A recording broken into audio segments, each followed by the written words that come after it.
Hello, everybody, and welcome to the Night Owl, a show that we do twice a week where we talk about all the latest in pop culture news, TV and movie reviews, gaming news, and just the general conversations of the day. For those who don't know me, I'm Price of Reason, and with me, as always, is my co host, Professor R2. How's it going, Professor? Oh, it's going. It's been a real busy one today, but that's all right. It's just that time of year, wrapping up last few weeks of the semester. So, yeah, I get a lot of extra stuff on my plate, but that's all right. I'm glad to be here tonight, hang out with you, Price, chat about whatever's going on out there in the world. I understand we have some breaking news. We'll get to talk about here in a minute regarding the WB deal, but yeah, there's plenty of other stuff to get into tonight. It's great to see you. Great to see everyone out there in the chat. It is great to see everybody. Yeah, there was some breaking news as we started this thing, and we're definitely going to discuss it. So, what do we start with? This one's kind of a softball one. I saw something where there are a few things. One thing I didn't even write here, but they caught some bomber. I'm trying to word it in the nicest way. I don't know what we're allowed to talk about anymore on some platforms. On Rumble, we can talk about whatever we want, but there's other platforms that aren't always friendly. But there was some pipe bomber person that was arrested or something. Bad guy who like to see things go boom boom. And what's Yeah. the context? What does So it this mean that they is were able to find this person? okay. So I think what you're talking about the January 6th. The J6 boom Yeah, boom person. yeah. Let's call him the J6 boom boom person, just so that Gotta be whoever is YouTube safe, right? Gotta make sure YouTube safe. yeah. The J6 boom boom person was apprehended today. Yeah, there was some tips uh, there was some extra video or something that had come out recently. Let me see if I can pull something up here. Because yes, there was a pipe boom boom. God, that sounds so dumb saying that. That had been found. There had been several of them that had been placed outside of the RNC and DNC during or actually the day before January 6th. It was on the night of the 5th. Near the RNC and DNC headquarters. And so there was a lot of speculation about who was responsible for this. Investigators there were a few different, I think, images and a video of a hooded masked person who was believed to be the one who had planted those. But I can't remember what it was recently that broke for them. But yeah, they were able to identify the person, or at least the suspect who they believe is responsible for this. And who's the suspect? And what's the how will it influence what's going on? Is there anything groundbreaking about this suspect? Is there something about him that makes this interesting? Lost my page here. Oh crap. Sorry, has to reload here. The guy that they found is not of course everyone suspected it was a J6er. It was one of the group that was later involved in everything that happened on the 6th. All the people who were suspected there, but it ended up being somebody named, let's see if I can find this here. Brian J. Coles, a 30-year-old man, being charged with transporting a device via interstate commerce and attempted malicious destruction by means of a boom device, according to the arrest warrant that went out there. As far as anything that's particularly unique, that's notable, we don't really know a lot about the guy yet. He was arrested at his home in Woodbridge, Virginia, that he shares with his mom. But why was Uh, it crucial? Why were they looking for that? Like, why is this person crucial to the bigger picture? Because everybody was really fired up about catching this person. well, they've been publishing a lot of different videos and screenshots and stuff of this guy for a while, trying to find out who it was that planted these devices. And they essentially there were some new things that happened that had to do with like pinging of cell phones near different towers, and a license plate reader that caught the car that they believed was transporting the person who was responsible. As far as the timeline here, I found an article. It's NPR, not my favorite website, not my not my favorite journalistic endeavor here, but it's something. Um, did it share? Yep. Oh, you'll just have to put it in presentation mode so we can see it. There's something wrong. I can't seem Oh, to click. you got to hop out and hop back Yeah, in. I think I'm gonna have to do that. Yeah, Give me that'll a be fine. second. Yep. So yeah, all of this happened because they were. Oh, there we go. Oh, it worked. Oh, Yeah, sorry. I there we don't have go. to go That's all right. anywhere. Yeah. So yeah, there was lots and lots of different data from lots of different places. You can see here, Pam Bondi said the FBI had no new tips or new witnesses, but just relied on diligent police and prosecutorial work. The FBI had previously also set a $500,000 reward for a, geez, $500,000 reward. That's wild. For information leading to the capture of the suspect. It says we were working every day to restore the public's trust. We were hoping today is a significant step forward in that progress. So it mentions a few different things. Like I said, there were various different images that were captured by CCTV cameras. There was video. They said there was just as it says here, the case involved millions of pieces of data, and it's a huge win because it was like finding a needle in a haystack. So they have, this has been ongoing since since 2021, right? It's a big deal in that after all of this time, they were actually able to narrow down a suspect. So here's says the discovery of the explosives occurred at a critical moment in 2021. The first was discovered just before the initial breach of rioters at the Peace Circle near the Capitol, and the second was found uh, as Proud Boys helped flood the Capitol's west front. If those boom booms were intended to be a diversion, plainly speaking, it worked, right? So there were some other details here as to how they found it. This guy in particular, Brian J. Cole Jr., 30, being charged with transportation. This particular article doesn't have any images of him, but yeah, it says arrested at his home in Woodbridge, Virginia, about 35 miles from Washington, according to the FBI affidavit. So, I mean, it's just a big deal because, yeah, they were, they were looking for this guy for a while, and then they managed to actually pin somebody down, which is pretty impressive for that to have happened after such a long time. So, Yeah. yeah, So I guess it's good. yeah. Guess better to Sure. catch than not catch. Oh, absolutely, yeah. And hopefully that prevents them from doing anything else, in the future. Um, Yep, you see betcha. another article, some other stuff here. Let's see.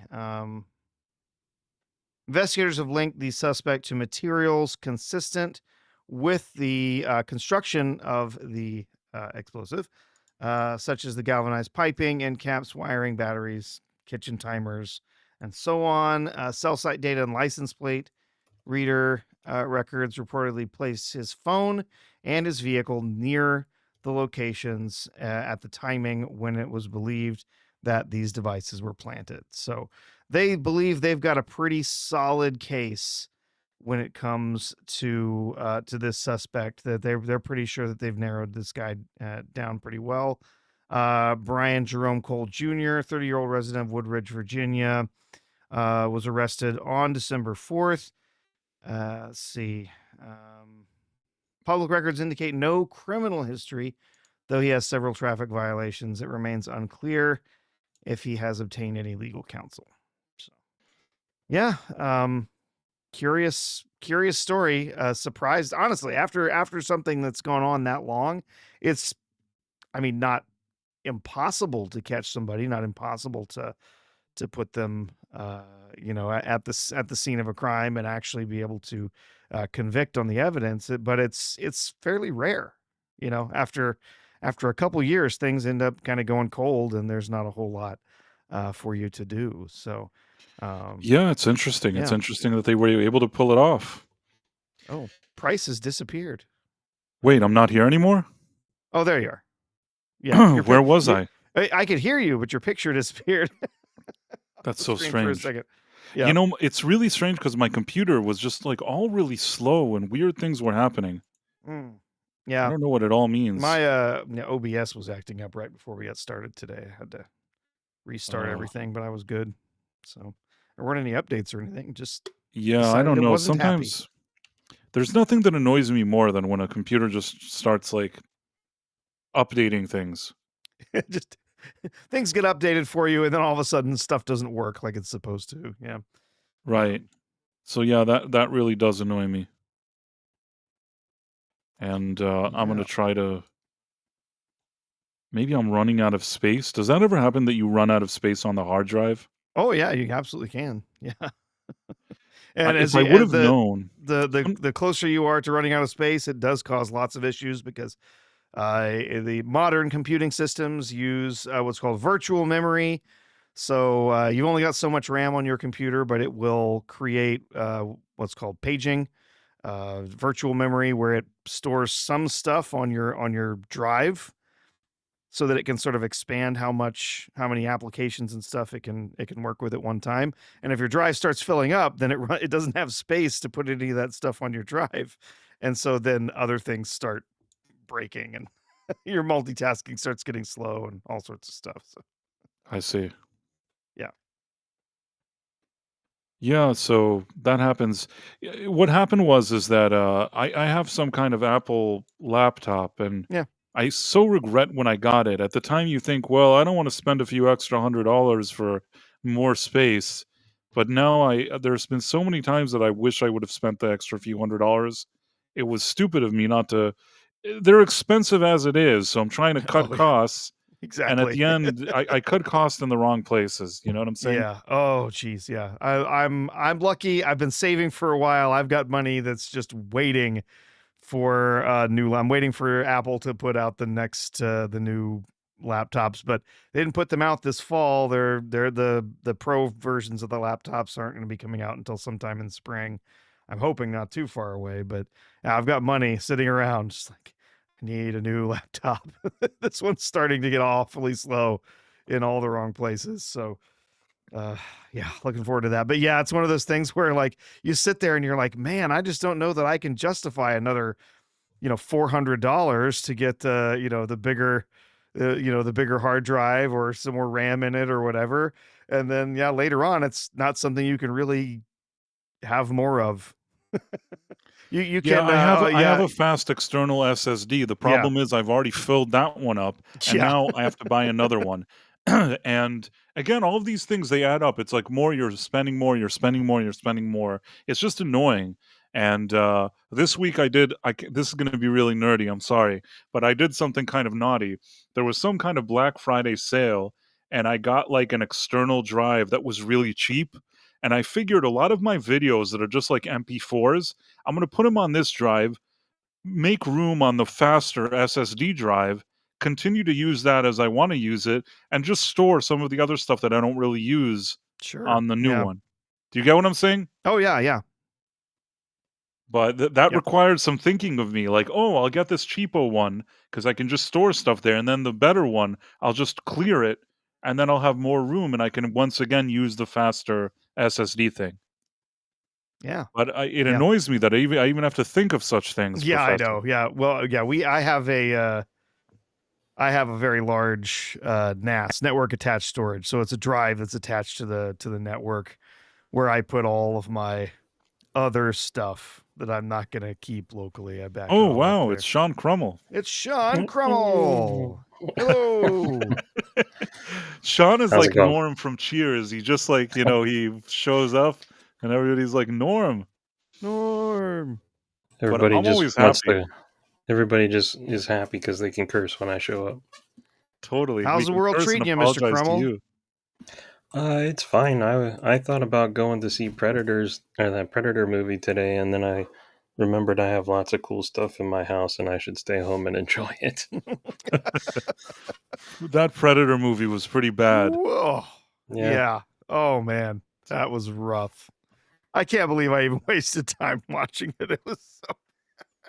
Yeah, no, I can't believe it either, but it is what it is. Oh, and all the people just telling us, trying to gaslight us to say, no, it's actually a good movie. That's what they It's say. actually really great. It looks really cheesy to me. Oh, it's yeah. It is not a Predator movie. It's not. It's some weird buddy comedy. Mm-hmm. There's like a weird Strange. robot lady that keeps like telling the Predator what to do, and he Yeah. talks about his feelings. And this is real. This is really what happens. Like that's a real story. I'm not making it up just to make a joke. That is what the Predator Badlands is about. Teenage Teenage Predator coming of age story or whatever you want to call it. Forget about what you knew. If you were expecting some like gory, like science fiction, interesting, forget about all of that. It's just some dumb crap. Tony Grigo 6382 says, "Always wondered what's the story behind your Avatar price." Well, to be honest, initially there may or may not have been some kind of Star Wars character that I liked. And there was a doll that kind of resembled that character, and I thought it was kind of funny. But not too long after I initially thought of that avatar, I decided that I wanted to have my own identity. So I redesigned it in a way that was no longer that character, so that it could be my own character. And now I guess I kind of look like a little squid. As for the crown, the reason I have a crown, it's because of the singer Sam Smith. That years ago, he one day he did a statement and he said that from moving forward, he wants people to say that he's they, them. And everybody knows what that means now, but when he said it was really kind of cutting edge. I hadn't really heard a lot of that. I knew there was some weird pronoun thing, but I didn't really, it was one of the first times I'd ever heard it. Because we're talking like 7 years ago or more. So he said, "Oh, from now on, henceforth, I'm they, them." And then I said to myself, I wrote like today it's not funny, but I probably was one of the first people to write it. I'm like, oh, like my pronouns are like Your Majesty. That's what you all have to. I did like my own stupid statement, and I think that along with the statement, I put a crown on my head, and I said like from now forward, you have to like say that I'm Your Majesty. I emulated his stupid thing and said that like people have to now like treat me like royalty. It was just some stupid thing, and I planned to put this crown and just leave it there for like a day. But then people told me they like the crown, so I just kept it. And that's how I got this avatar. That's kind of like my name because celebrities used to put the real Mark Hamill or the real whatever. I was like, why do they get to have all the fun? And yeah, I agree with this. Phobos, he wrote something here. Let me see where this comment, it disappeared. There was a comment and Dick, you're grieving. Yes, that is a line in the movie. Unfortunately, they really do say, "Dick, you're grieving." In Predator, like the Predator is called Deck. Oh, but in my review, when I initially said it, it came out Dick, and then I just said I'm committing to this, and the whole review I called him Dick. And the funniest thing, and I remember showing this to the professor, is that like people were in my comments like, "He's not really called Dick.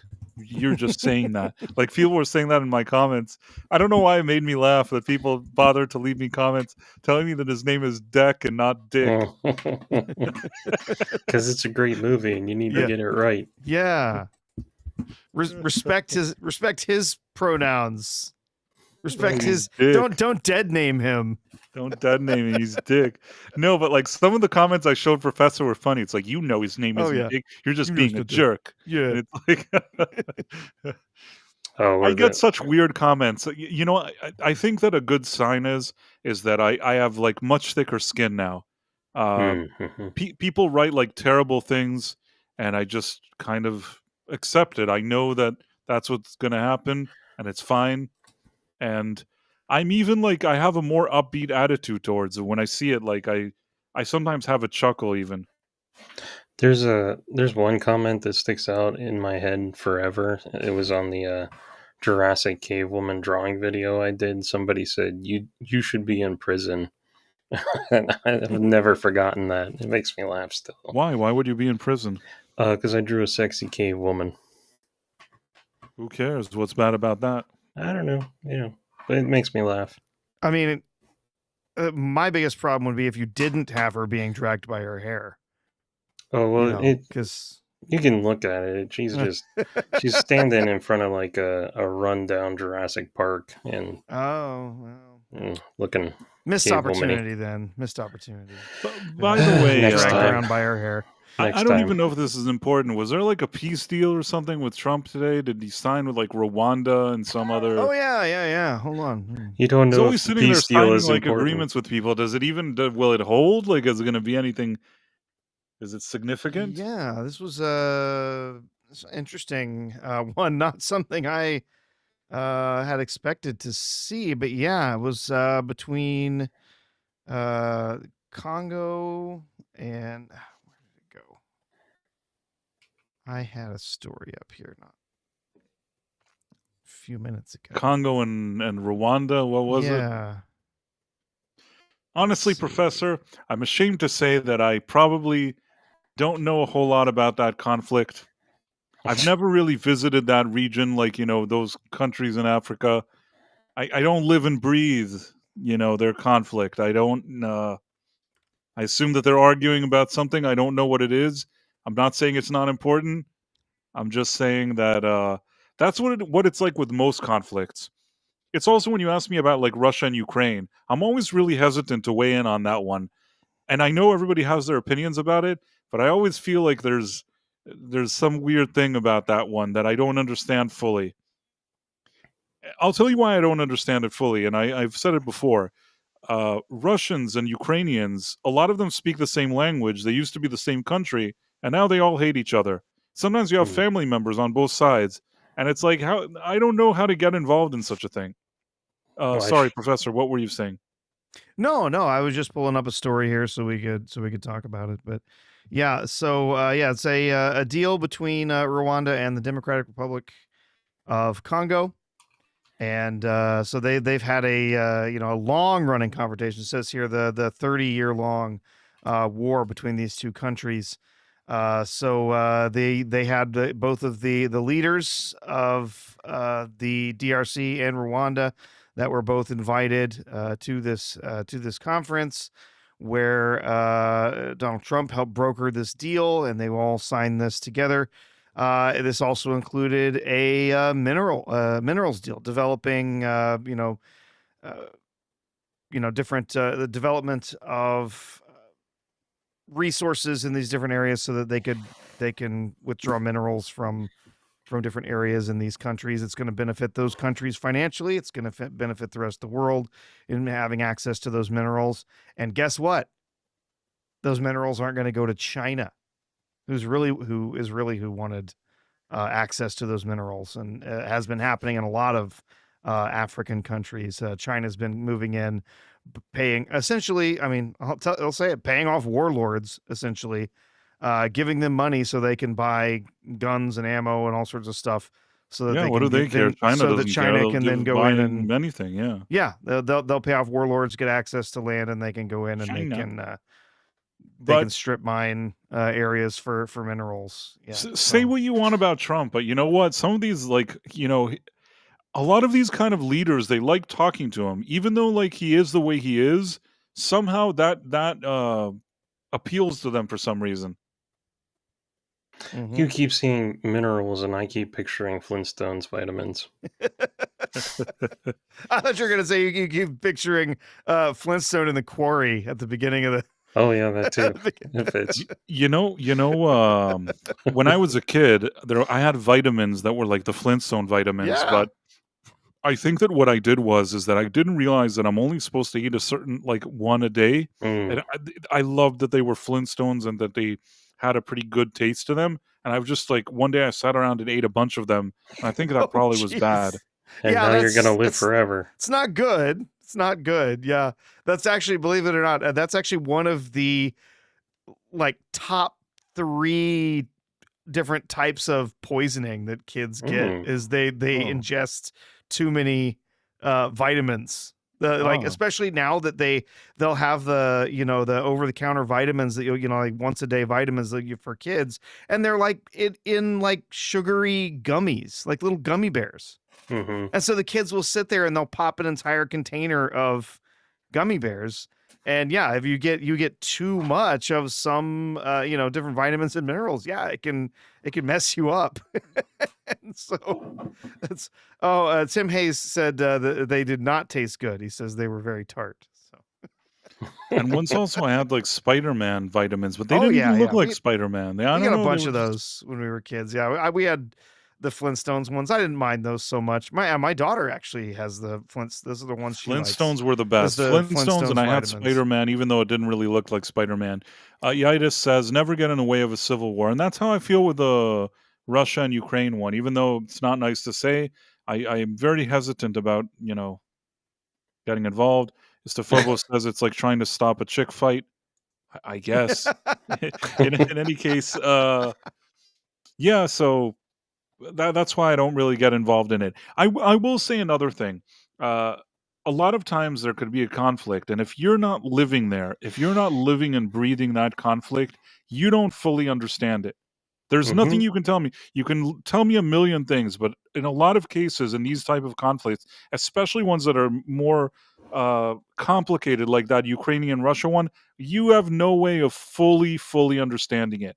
Uh, Most of the time, we see all these guys like behind a keyboard, like all those people, the gays for Gaza or whatever it is. They have no idea what that conflict is. There's a lot of people, most people that comment on that thing, they don't even understand the first thing about the conflict. And that's why I'm very hesitant about doing that.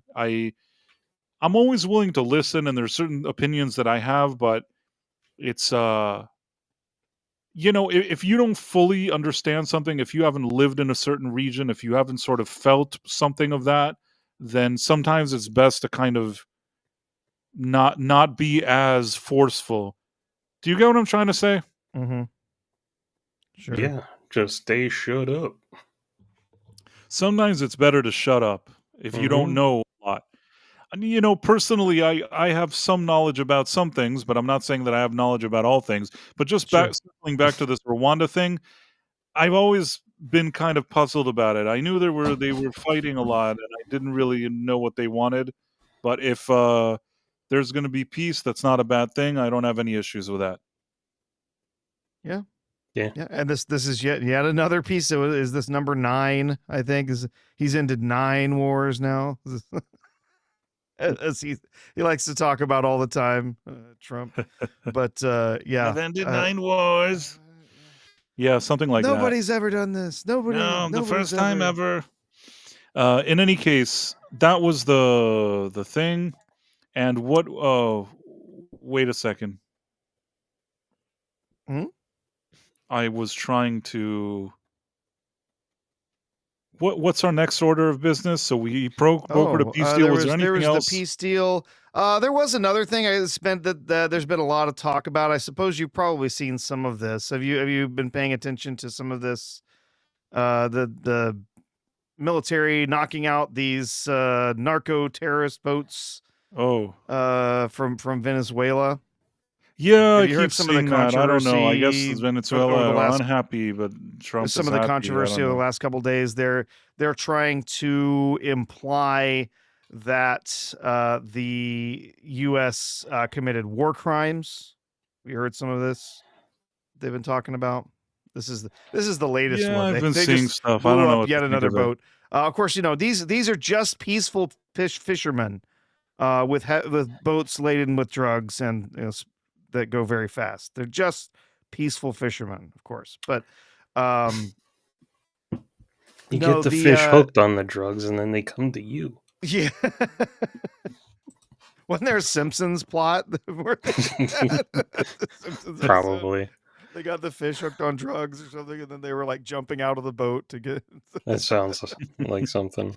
It might have been the Simpsons. I don't remember. Maybe it was something else. But they so the big controversy over the last couple days has been that they're saying that there was one boat that was targeted and destroyed, but there were survivors, and the military on the scene fired on the boat again, killing the survivors. And they're saying that was a war crime, because once they're no longer a quote unquote threat, you're not allowed to engage with them. And then what's very funny, in fact, ABC reported on this, saying that, well, there's video of it, and there's the accounts from the actual people who were in charge of the operations there, saying that apparently these survivors, that the actual initial strike did not actually completely destroy the boat.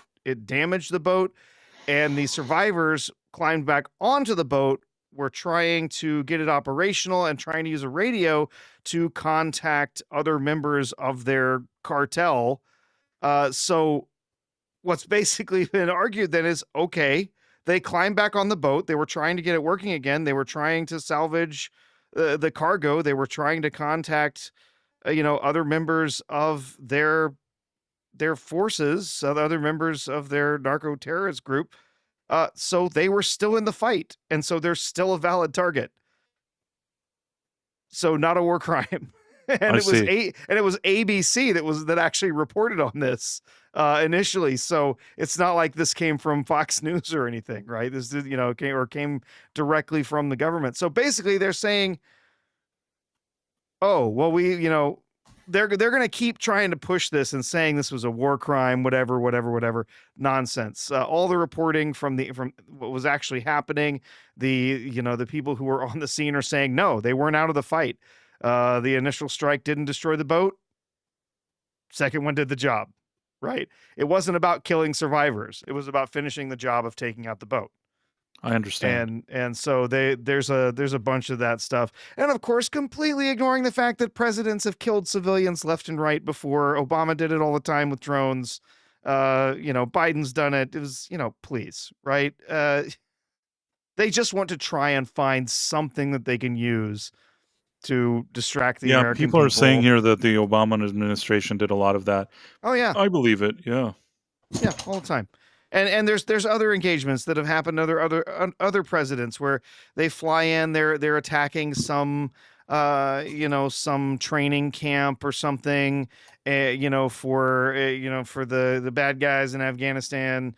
They fly in and they attack the terrorist camp, and then there's survivors running away. And what do the military on site do? They say, finish the job.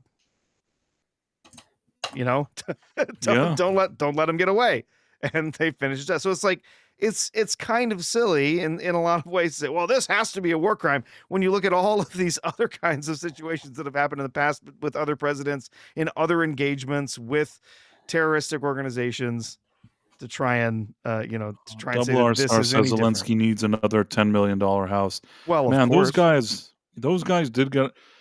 In those guys' case, they got so much money, but I think people really don't know what happened to the money. A lot of it disappeared, but that's just a different story. Every one of the members of the government, the military, there are pretty corrupt. It's basically been shown multiple different ways. In fact, there was one guy in the military there recently who was tried for his corruption because. He must have been really corrupt if they tried him. It got so out of hand that it was like they couldn't ignore it anymore. He bought 7 yachts, and they're like, "Dude, you overdid it! What the hell, man? Now that's You're gonna it. ruin this for the straw. rest of us." Exactly. Oh, jeez. So Yeah, I mean, there was also some breaking news as we were going live. Yeah, there I I, was. I actually posted a video on my main channel today about an update with what was going on with Warner Brothers and this company sale. Now, I don't know if people know, for a while now, the top company that really wanted to get this deal done was Paramount. And pretty late in the game, Netflix became a more and more serious contender. The only thing is that people seem to think that Netflix, because they're sort of number one in their streaming thing, if they end up buying Warner Brothers, it could be one of those antitrust monopoly situations. And people thought that they wouldn't end up going for it, or that Warner Brothers would prefer not to deal with that because they know that the deal will probably have trouble going through. The thing is, Paramount continue to increase their offers, and today, at some point, they wrote Warner Brothers a letter accusing them of sort of interfering in the deal and doing everything possible for the deal to go to Netflix and not to Paramount. And now, right before we went on the stream, there was sort of in deadline and some of those industry trades. Throughout the day, they were saying that Warner Brothers was leaning towards accepting the Netflix offer and they were the front runner. But now they're saying that's it. Like they're entering exclusive deal talks for Warner Brothers Discovery. Yep. Now, as much as I think that this sounds very interesting, I still will say that this is a major hurdle when it comes to like Trump and the administration and all that stuff. Keep in mind, Trump is really good friends with Ellison, and he was really, really leaning in that direction, meaning there was a feeling that if they go with the Paramount deal, that one has more of a chance of getting approved. Also, Netflix is like number one in streaming. To take over another streamer, I think that you could still argue some of those things on the Paramount one, but the Netflix one is more antitrust than if Paramount would have gotten it. Yeah. And I think that was their best shot. Maybe Paramount, just instead of offering matching Netflix's deal, they just stayed with whatever they had, thinking they're not going to take Netflix's deal because they're not going to want to deal with all this bullshit. Another thing that I saw happen today, and I thought I read this really quickly, that if let's say in the U.S. there's regulations that are difficult for Netflix, there were people suggesting that in the European Union they prefer Netflix over Paramount. Why would they prefer them? I don't know. But in any case, it looks like now Warner Brothers has agreed to enter with Netflix. I will say this to you. David Zaslav is really, really shrewd. And I don't know if he knows anything about entertainment, but there's one thing that I can tell you he knows. Uh, Mergers and acquisitions and getting the best deal for himself. This could also be a ploy. He could go in and say, I'm entering exclusive deal talks. Now Paramount gets upset, suddenly comes back with a better offer. You know what I mean? Yeah. Maybe I don't when they enter exclusive deal talks, does that mean I guess it's exclusive. Does that mean Paramount has no more recourse? What do you think can happen here? Well, let's see what the article is saying here. So it says Netflix entered exclusive talks with Warner Brothers Discovery to acquire the company's film and television studio, as well as the HBO Max streaming service. See, I think that will be a huge piece of contention when it comes to antitrust stuff. To be like, oh, we have our giant platform with Netflix. Oh, now we have this other giant platform with HBO Max. I don't know. Obviously, yes, Paramount does have Paramount Plus, but that platform's not that big. It's really not anywhere close to Netflix. But anyway, development comes after a weeks-long bidding war for the assets at Warner Brothers Discovery between Netflix and rivals Paramount Skydance and Comcast. Paramount Skydance, under the newly minted studio CEO David Ellison, had sought to acquire the entirety of Warner Brothers Discovery in an all-cash deal, while both Netflix and Comcast only submitted bids for the company's studio and streaming business. So that might be another point of contention there when it comes to the different bids. Paramount Skydance was only looking to buy everything top to bottom. And Netflix is saying, no, we're only wanting these pieces, right? So that might be part of it. Maybe Zaslav thinks he's gonna keep some piece of it, and that's the piece that he's gonna run himself, versus what's going to be taken over by Netflix or by Comcast. I don't know, right? Prior to a potential sale to Netflix, Warner Brothers Discovery would complete its plans to spin off its cable channels, including CNN, TBS, TNT, True TV, and Discovery Channel. The news follows months of speculation and anxiety in the larger entertainment and media sector surrounding the potential sale of Warner Brothers Discovery. Ellison's Paramount was the first and arguably most aggressive bidder at roughly $27 per share for the whole of Warner Brothers Discovery. Netflix and Comcast came in later to solidify an intense horse race. So we saw bigger offers on Monday. Paramount went nuclear Thursday morning, accusing Netflix of impropriety. I've got that story up here as well if we want to take a look at it. Arguing that it had a credible basis to believe the sales process was tainted by management conflicts, including certain members of management's potential personal interests in post-transaction roles and compensation. That tells me that Paramount is saying Zaslav is not treating these bids as the same. Zaslav is, looking at his personal position post sale, and that's sort of tainting this deal, right? When what really should be considered, the only thing that should really be considered is the status of the shareholders, the actual Right, but the question people. is, can Paramount do some kind of hostile thing? Can it get the shareholders, investors, and things like that to turn on Zaslav? I mean, it's entirely possible, I suppose, but I would guess not very likely. You think Paramount are just going to back off now and Netflix?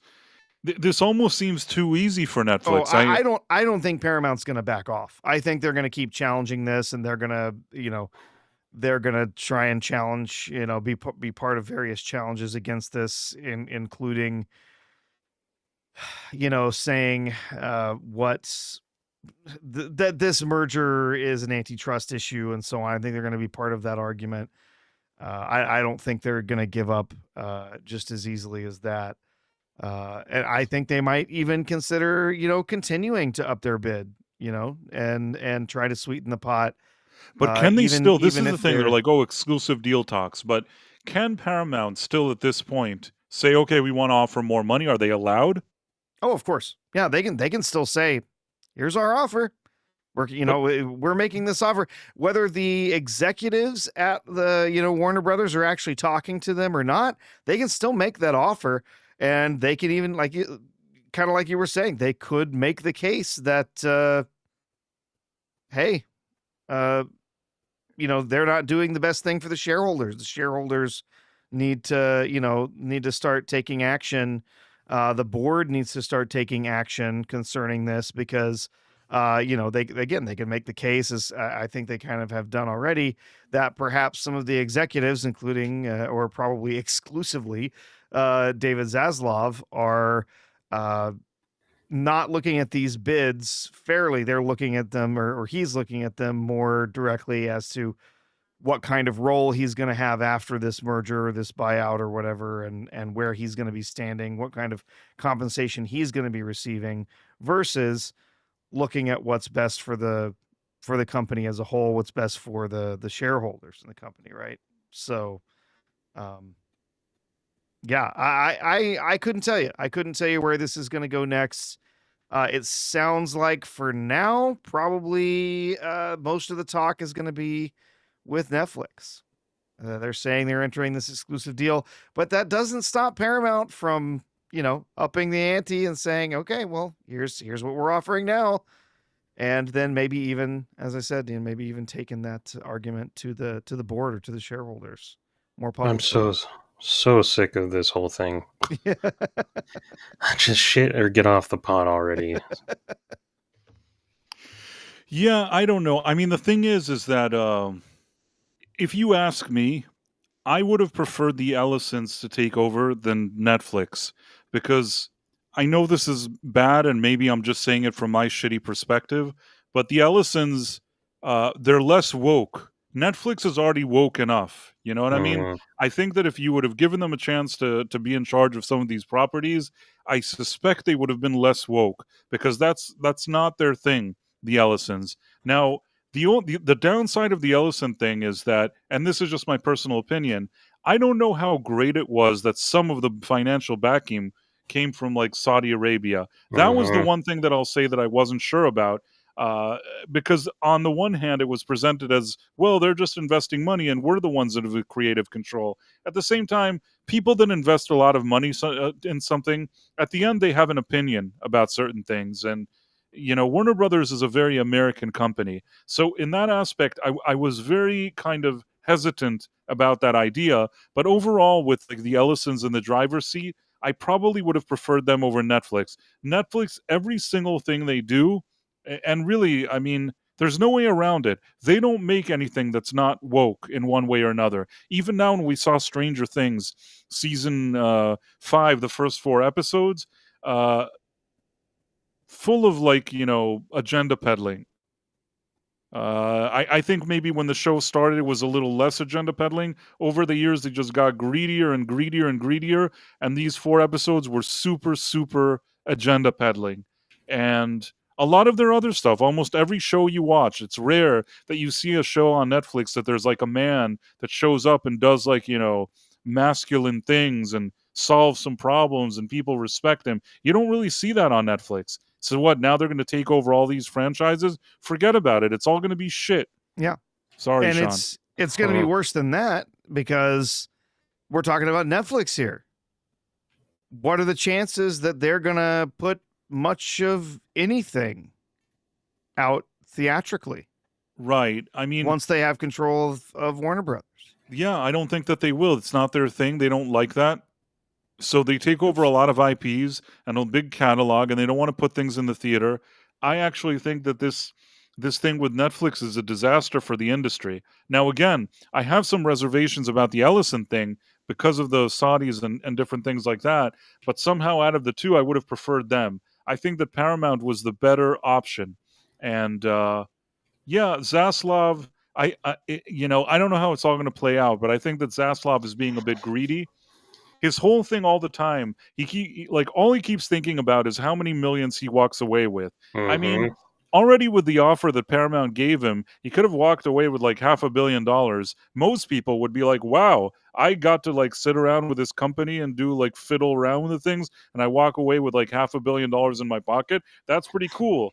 So most people would think that's cool, but not David Zaslav. David Zaslav is like 500 million, but what if it was 510 million? It's like, Mm-hmm. what are you going to do with the extra 10 million? You Exactly. asshole, just take the money and go.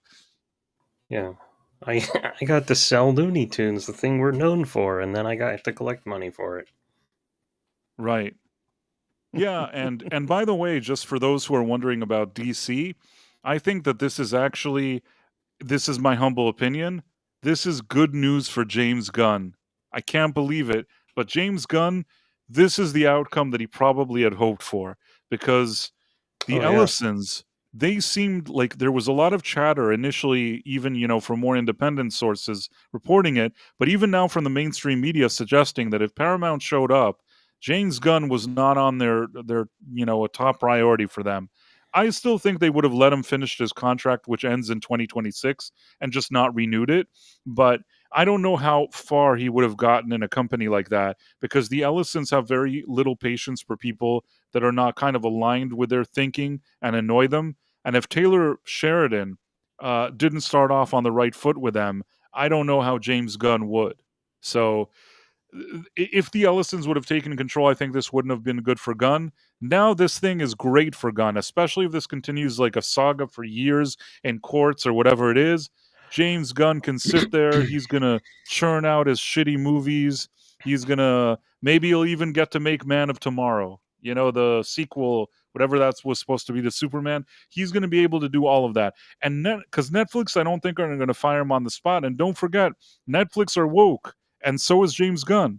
They may actually like his brand of wokeness. I will say though, if they reboot for a third time, I will scream bloody murder. Maybe they won't. They'll be like, fuck it. They don't care about theatrical anyways. They'll put it on streaming. A few people will watch it. They gave the Russo brothers like $300 million to make some turd with Millie Bobby Brown and Chris Pratt. They don't give a shit. They have so much money, they'll let James Gunn sit there and make his crap. I think that with Netflix, James Gunn can end up becoming one of those Alex Kurtzman types. Mm. Oh, and Netflix would be all about more seasons of Peacemaker, full of all the orgies. They'll and love it. everything. Yeah, they'll be like, That's, "Can you that's make it right even up their alley. Can you make it even more gay?" Like, that's what they're gonna tell him, and then they'll bring the guy from the right. "Is it the gay? Is it?" Like, they'll bring that guy. Oh, They jeez. love this stuff. Is this the gayest season of Peacemaker ever? Right, that's exactly what's gonna happen, and they're That's all his- gonna love it. And the thing with Netflix is they have so much money from all those subscribers, they don't even give a shit about it. Even they'll say it's gay, it's not gay. Netflix is a whole different operation. It's not like with Disney. Disney, a lot of times, like on Disney Plus, they think of 2 Marvel shows a year and 2 Star Wars shows a year, or 1 and 1. So when those shows come out and they're all shitty, everybody notices. With Netflix, they'll churn out some crap every 5 minutes. You like it, you don't like it, it's good, it's bad. They don't care about anything. Quality control is not like a big deal over there these days. And I feel like within that system, with like woke and quality control being very poor, James Gunn can thrive in that system. Your impression of that guy sounded like that one guy that was in movies all the time. He's in Independence Day. Was it Harvey? Harvey Firestein. Oh, yeah, Yeah. Harvey Firestein. That's what I Yeah. thought you were doing. So yeah, I mean that's it is Well, was it what it is. I'm just I saying, know that regardless of who they sell it to, if they reboot again, I'm gonna scream. I know a lot of people that are going to be very disappointed by these news because it puts a damper on the whole Zack Snyder return, which if Paramount would have taken over, there would have been a chance that he would have made another movie. Doesn't matter how you feel about his movies or not. I've always been kind of neutral, and I say the same thing about him, and I say it always, and I say it again. I think that Zack Snyder, if he doesn't write the screenplay and he has a producer that doesn't let him do 50 slow motion shots, and Mm. they just keep him focused on the prize, I think he can do a decent job at directing. And when they talked about all this stuff in his possible return, that's the scenario that I hoped for. I don't right now. I don't see that happening. He had an arrangement with Netflix. He had all these movies. They parted ways, and not only did they part ways, I feel like Zack Snyder was sure that Paramount would get this deal. Paramount were sure they'd get this deal, and the Saudis and Paramount together thought they would get this deal. The Saudis with Zack Snyder also thought they would get. They all thought they would get this deal, and this is like a huge monkey wrench into all of their plans. But I don't know. Maybe this is all going to be in courts. Maybe Paramount is going to think of a way to bypass. I don't think we've heard the last word from Paramount here.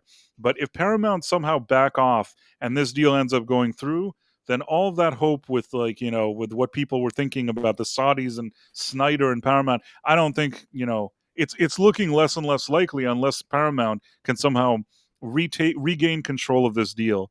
And at least the one thing I can say about myself, sorry that I'm patting myself, I'm like producer Patrick, I'm patting myself on the back, is that so many people over the past few months have been like either headlines or videos, and I'm not throwing people under the bus, that they're just like, Snyderverse restored, this is done, like now, like Snyder is already like filming his new movie, like all this nonsense. And I kept saying these things are very tricky with these mergers and acquisitions. Like you don't know what's going to happen until the very end, and even then you don't know. Even now, when we're with Netflix or whatever, we still don't know how this thing is going to turn out.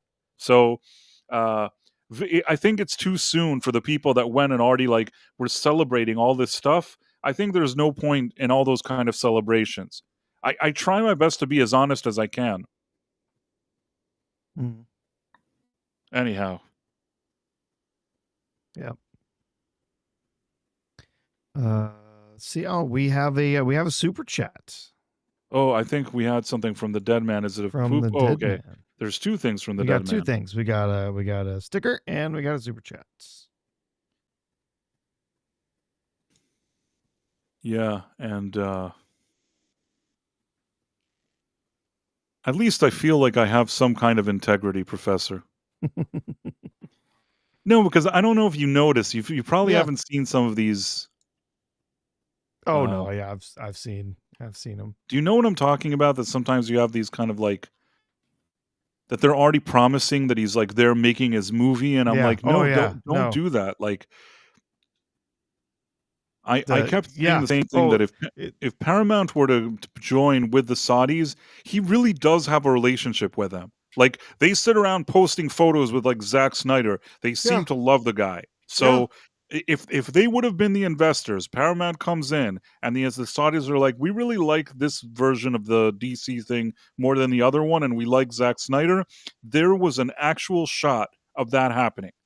Like, I'm telling you honestly, I really think he had a shot, but if that all relies on the fact that Paramount take control and they invest the money and all that stuff, and even then you don't know. You know what I'm saying? Like, even then, I argue that Paramount could still, maybe just for the optics, not want to walk in and immediately fire James Gunn, but give him a bit more time. So we don't know anything. We really don't know anything, but this thing with Netflix makes that whole thing go away.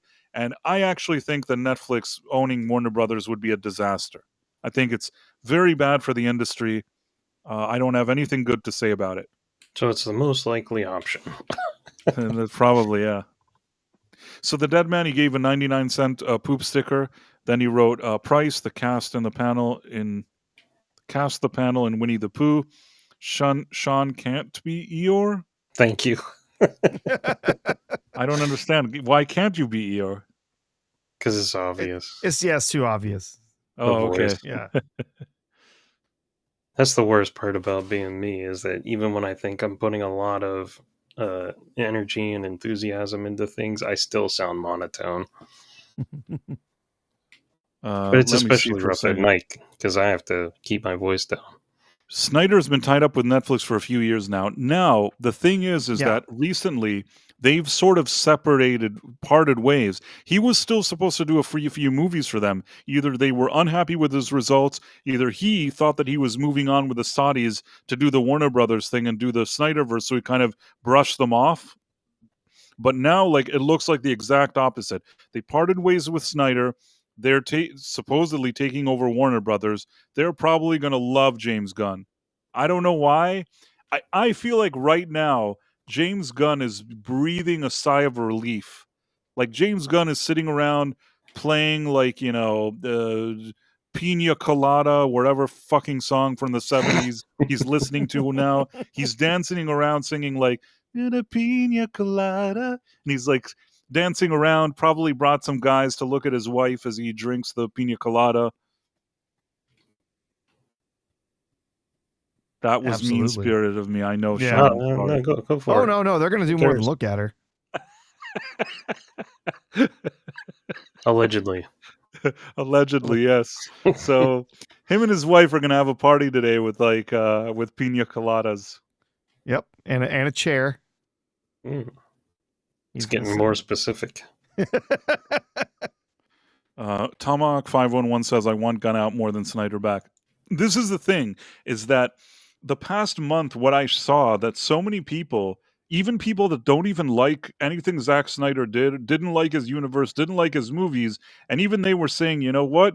If I had to choose now between Gunn and Snyder, get rid of Gunn and bring back Snyder. And probably hoping what I hope. Maybe somebody will write a good screenplay and somebody will keep him in check with all of his slow motion shots. Like, I think they should just work together like they did on Dawn of the Dead. Have him write stuff and have him direct stuff. I don't think that that's going to happen anymore. And really, I think that if during that time James Gunn was still had something to offer in the writing department, I actually don't like his writing these days. I think that, like, well, that's why you have the opposite character. You have happy-go-lucky, jackassery James Gunn, and then you have miserable, depressed Snyder, and they would balance each other out.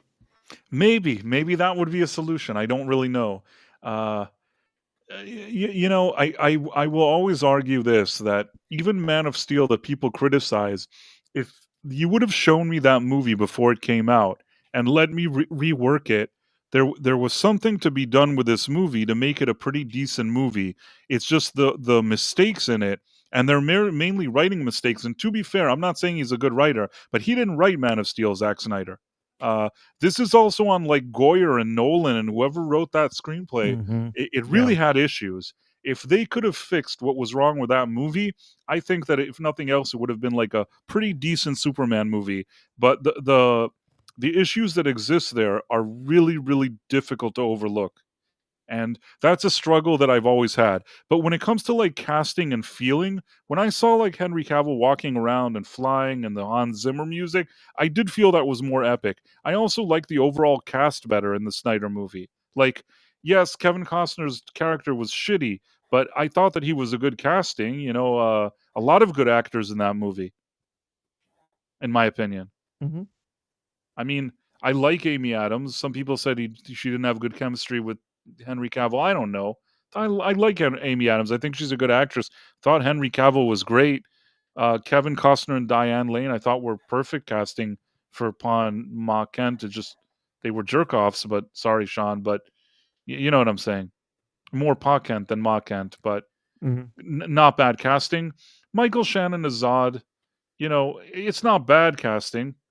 I don't know if it's the best casting. I don't know if it's bad. So some people didn't like Russell Crowe in the movie. I actually disagree. I enjoyed seeing Russell Crowe in the movie. I thought he was good. I thought Vanessa Fisk was good as Clark's mother. Didn't have issues with either of them. Lawrence Fishburne, good actor. I really didn't have an issue. I thought that there was a lot of good things, on paper. It's just somehow the result was a bit problematic. Anyhow, it doesn't matter what I think, because right now we're going to get like full on, imagine like a full on James Gunn. Like the professor said, there's going to be like 70 naughty birthday suit parties with him and his wife and brother or whatever it is. James Gunn Unchained. Yeah. It gets just ridiculous. Somebody says I prefer Amy Adams. The thing is that Rachel Brosnahan, out of that new cast, is not a bad actress. I've seen her in some stuff, and I thought that she wasn't a bad Lois Lane. It wasn't my takeaway that I thought she was bad. I didn't even hate David Cornsweet. I just thought that the movie itself was so disrespectful to the character of Superman. And again, it's weighing two things that have issues in and of themselves. But for me, when Henry Cavill was walking around or flying or there was music or whatever, for that brief moment or whatever it is, I felt that he was the Superman character. Whereas what I was looking at with James Gunn's Superman, I didn't feel it was Superman. That was my main issue. I felt that there was like a disrespect towards the Superman character beyond anything that I can, articulate. Let slide. I just don't like seeing him getting his ass kicked every second. Like, you know what? Even the James Gunn movie, I'll tell you something. I've told you this before, Professor, I think. If you would have started that movie where, let's say there's like a crime at a bank or something happens, I don't know what, somebody's at to fall off like a building like you saw in Superman 2, off the Eiffel Tower, whatever you want. You have some kind of like crisis and everybody's like yelling and it's like the worst thing ever. And then you hear like the Superman music and you see Superman arrive, he's saving people, he's doing stuff, and everybody's like showing them respect that you show Superman. And then like you establish he's Superman. You don't need to write these weird titles on the screen. He's been doing it for 3 years, he's for 30 years, he's for 300 years. Fuck all that. You just see him saving some people, he's awesome. Then after this initial kind of early part of the movie, what's the inciting incident of the movie? He's working at the Daily Planet. He has Lois. He has this, the double life. Suddenly there's a threat that comes along, like the Ultraman or whatever it is. And he thinks, oh, I'm going to go out and I'm going to take care of it. And he comes and there's the music and all the hope and whatever. And then suddenly he gets his ass kicked in that one occasion. And you're like, okay, this is a serious foe that like he can't overcome. And then you bring in Lex Luthor, you make it a little more elaborate. You don't do the thing where Bradley Cooper wants him to bang ladies or whatever it is, impregnating the seed, or I don't even know what they were talking about there. None of that shit. Sorry, Sean. Like, do something where at least at the beginning, take the character seriously, so then when he fails, you understand why this was such a big issue, if you're not going to give him an origin story. Do you get what I'm saying, Professor? Mm-hmm. Absolutely.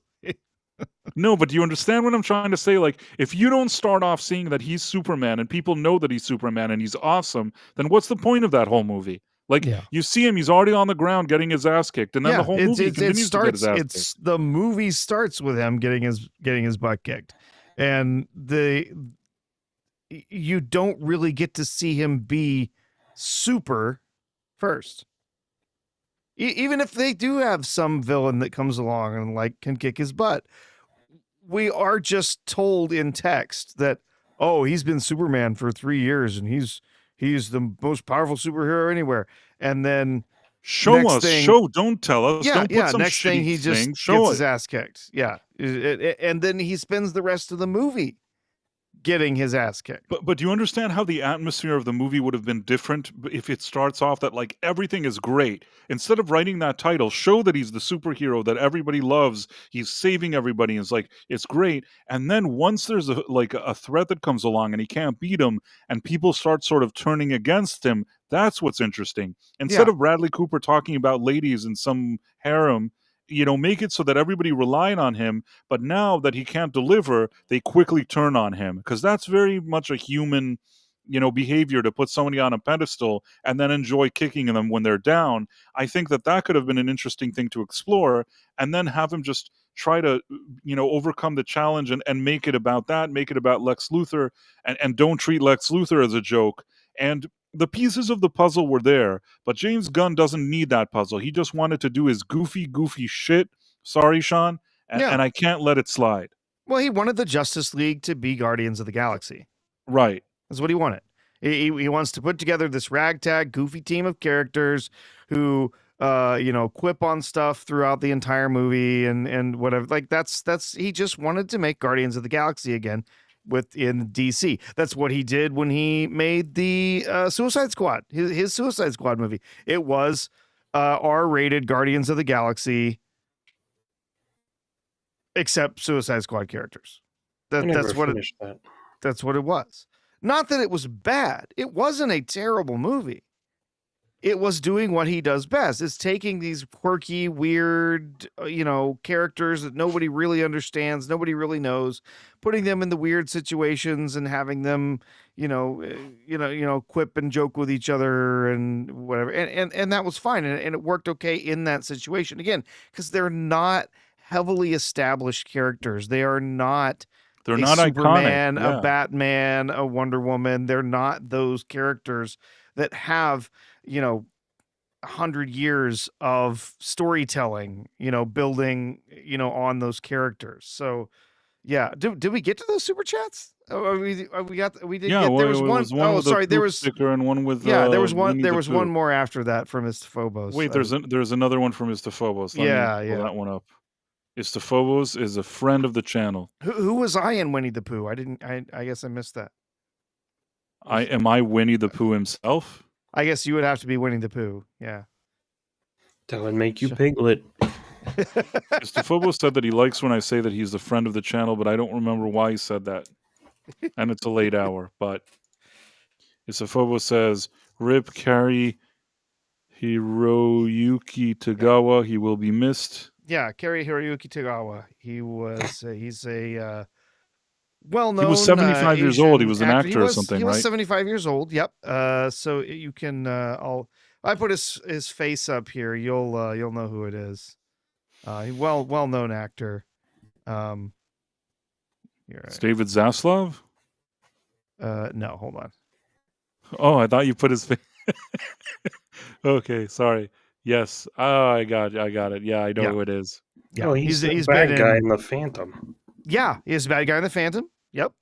He's been in a ton of other stuff. He was in the Mortal Kombat movies. Was he Shang Tsung? I can't remember, but yeah, he was in those. He was in the Rising Sun film. He's been in a lot of different stuff. So Rising Sun is an excellent movie, by the way. Very talented actor. Yeah, I didn't love it. I liked the book better, but Rising Sun was good. Yeah, I liked the movie. It was made by Philip Kaufman, and Philip Kaufman, when it comes to American directors, is very underrated. He actually was I don't know if to say is still around. Philip Kaufman, sorry, bro. Philip Kaufman.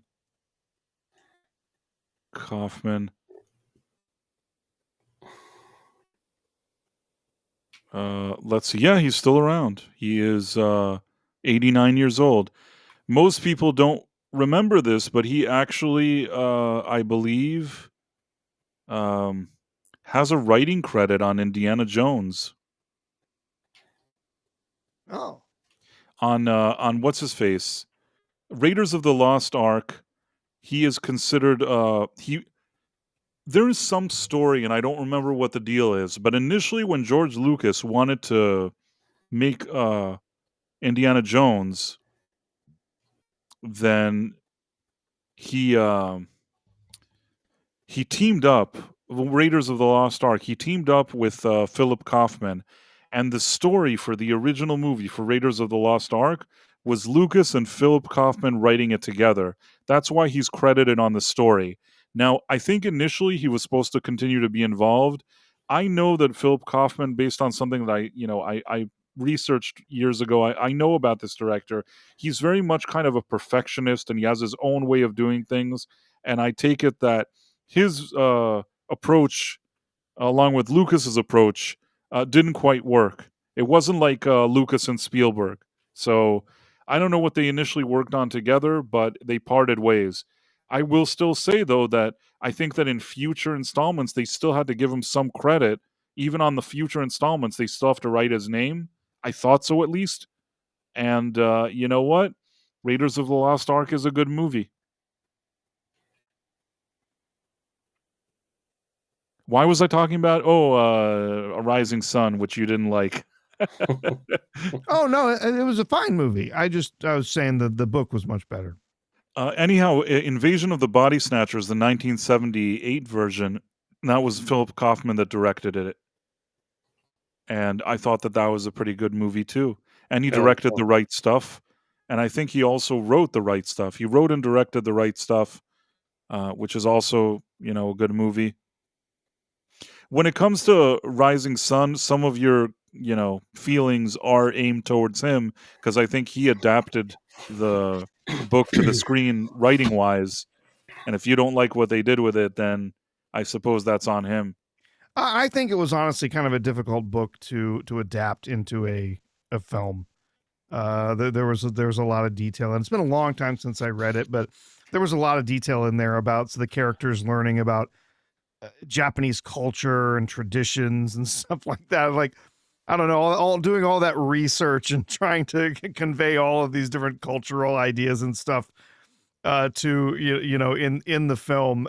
That would take a lot of time, a lot of effort. It's why I actually think books do better as television shows, where they can stretch out the storytelling, they can fill in a lot more from the book itself than trying to compress it all into hour 30 minutes, of a film.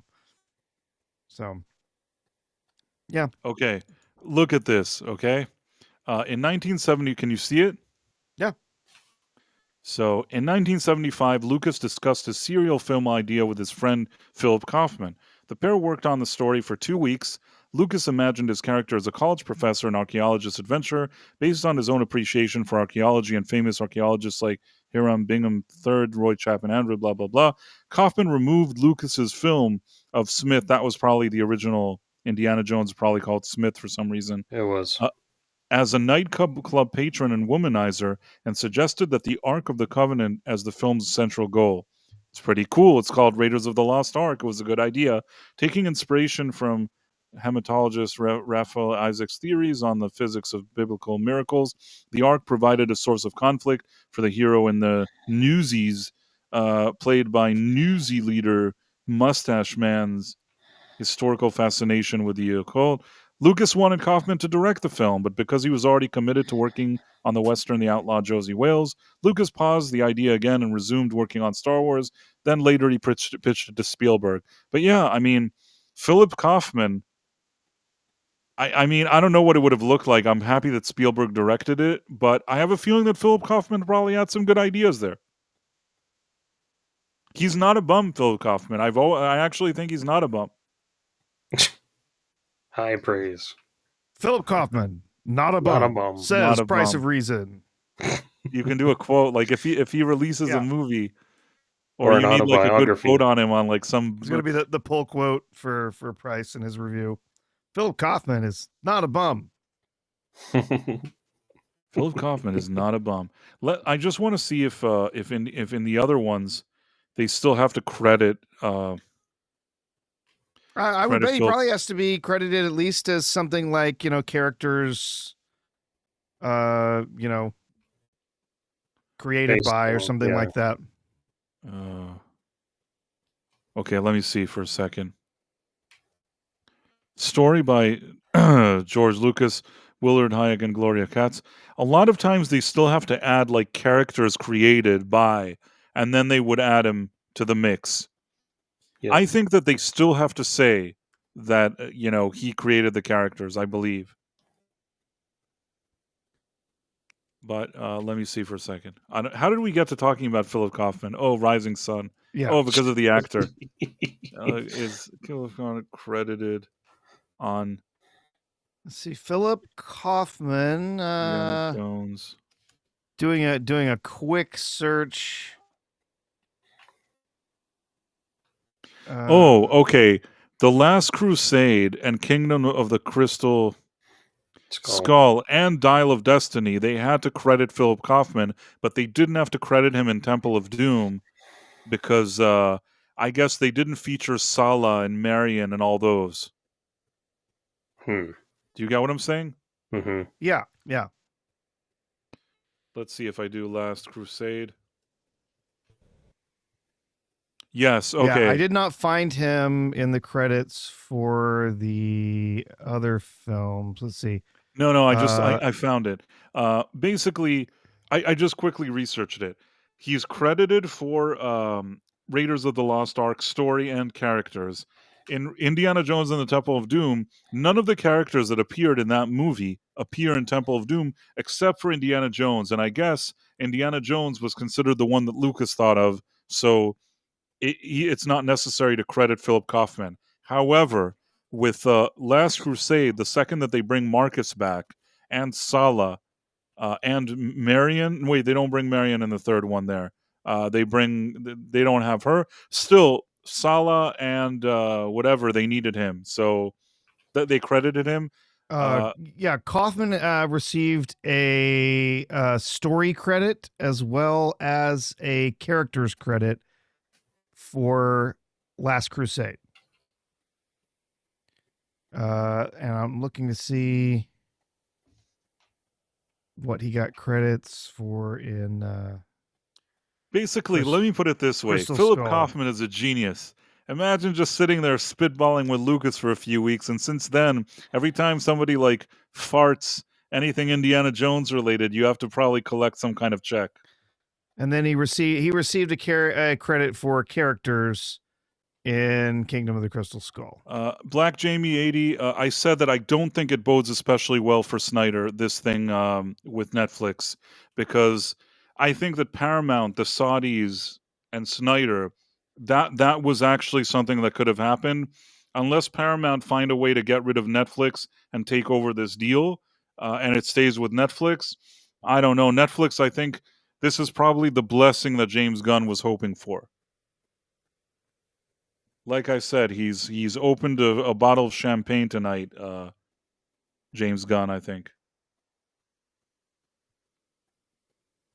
You need to mock up Price's avatar as Mickey from Rocky with not a bum speech bubble. Hey, yo, Mickey, why don't I ever get? 'Cause you're a tomato. That's my impression of Rocky and Mickey. You're a bum. You've always been a bum. Now get out of my gym. You gotta cut me, Mick. Hey, yo, Mick, what is that? You gotta cut me. Cut me, Mick. You gotta cut me. Indiana Jones in the diaper of dysentery makes Indiana Jones in the Kingdom of Crystal Skull looks like, yes. The thing is that looks like Shakespeare in comparison. I agree with you. When you watch Crystal Skulls, you didn't think it could be worse than that, but then came Dial of Destiny. Really? Then came Disney. There was an Indiana Jones movie in 2023. I haven't heard of it. Dial of Destiny was, I went to see it because I wanted to review it, and I knew that it would be bad. And you know what? As bad as I thought it would be, as bad as I imagined that this movie was going to be, it was much, much worse. I watched it with like this feeling of sadness watching this movie of how awful it was. It was like beyond anything anybody can comprehend. It was one of the worst movies that I'd ever seen.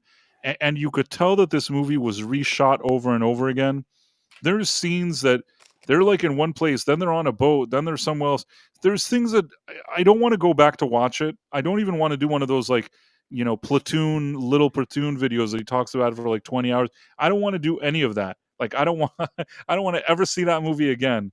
But I will say that when I did see it, there were things that with the editing didn't even make sense. Like I couldn't understand how they were in one place and then they were another place, but you don't even you just give up. You don't even want to think about it because it's so bad. I have not seen that movie. I will not see that movie. You stole my answer. It does not exist as far as I'm concerned. I will never willingly watch that film. I have no interest in it whatsoever. Never. And it's so regardless of what you think of Mutt, having them kill him off is so disrespectful to George Lucas and Spielberg, in my opinion. Mm-hmm. Yeah, no, I agree. I mean, there were a lot. Like, listen, you didn't need to make that movie. That movie was unnecessary. It was stupid, and you didn't need to make it. If you insisted on making it, you had to bring back, like, even if it's Shia LaBeouf or whatever, you had to bring him back, and maybe even like bring Short Round or something like that. Amazing. Yeah. In fact, we've heard there was an early script that did have that where Short Round came back. Marion was there. They ended up on an adventure together. There was various different stuff that was happening with those characters. That would have been a completely different film. That would have been something that would have called back to the previous film, previous movies, given you something, of a feeling of, he has a legacy. With maybe Short Round being the new Indiana Jones or something, right? Like something like that. But no, I've heard all I can take about the plot of the movie and everything that happens in it. I was so certain that this was going to be an absolute disaster of a film before it even came out. I literally went out of my way to purchase a 4K Blu-ray set of the previous films before there was a chance that they tried to sell me the fifth one, because I was not going to own it. So it's like, buy it now. Even if it has the fourth film in it, that's all right. At least that film, as silly, as goofy as it gets in certain parts of it, it does not insult the history of the other films. It's just not a great movie. It's got a lot of places where it kind of misses the tone. It gets a little. You mean silly. Crystal Skull? Crystal Skull, yeah, the fourth film. Yes, I agree with you. But it doesn't give a finger to the previous movies. It doesn't try to replace him with a woman. It doesn't try to make him out as a fat old loser. No, and they bring his wife at the end. Basically, they give him his family. He has a wife. He has a son. And somehow it shows that they're all together and they're, in a happy place. And you know what? You could have just left it at that. I honestly don't think you needed to do anything after The Last Crusade. If you insisted as an epilogue, it was not a great epilogue. It was at least somewhat watchable.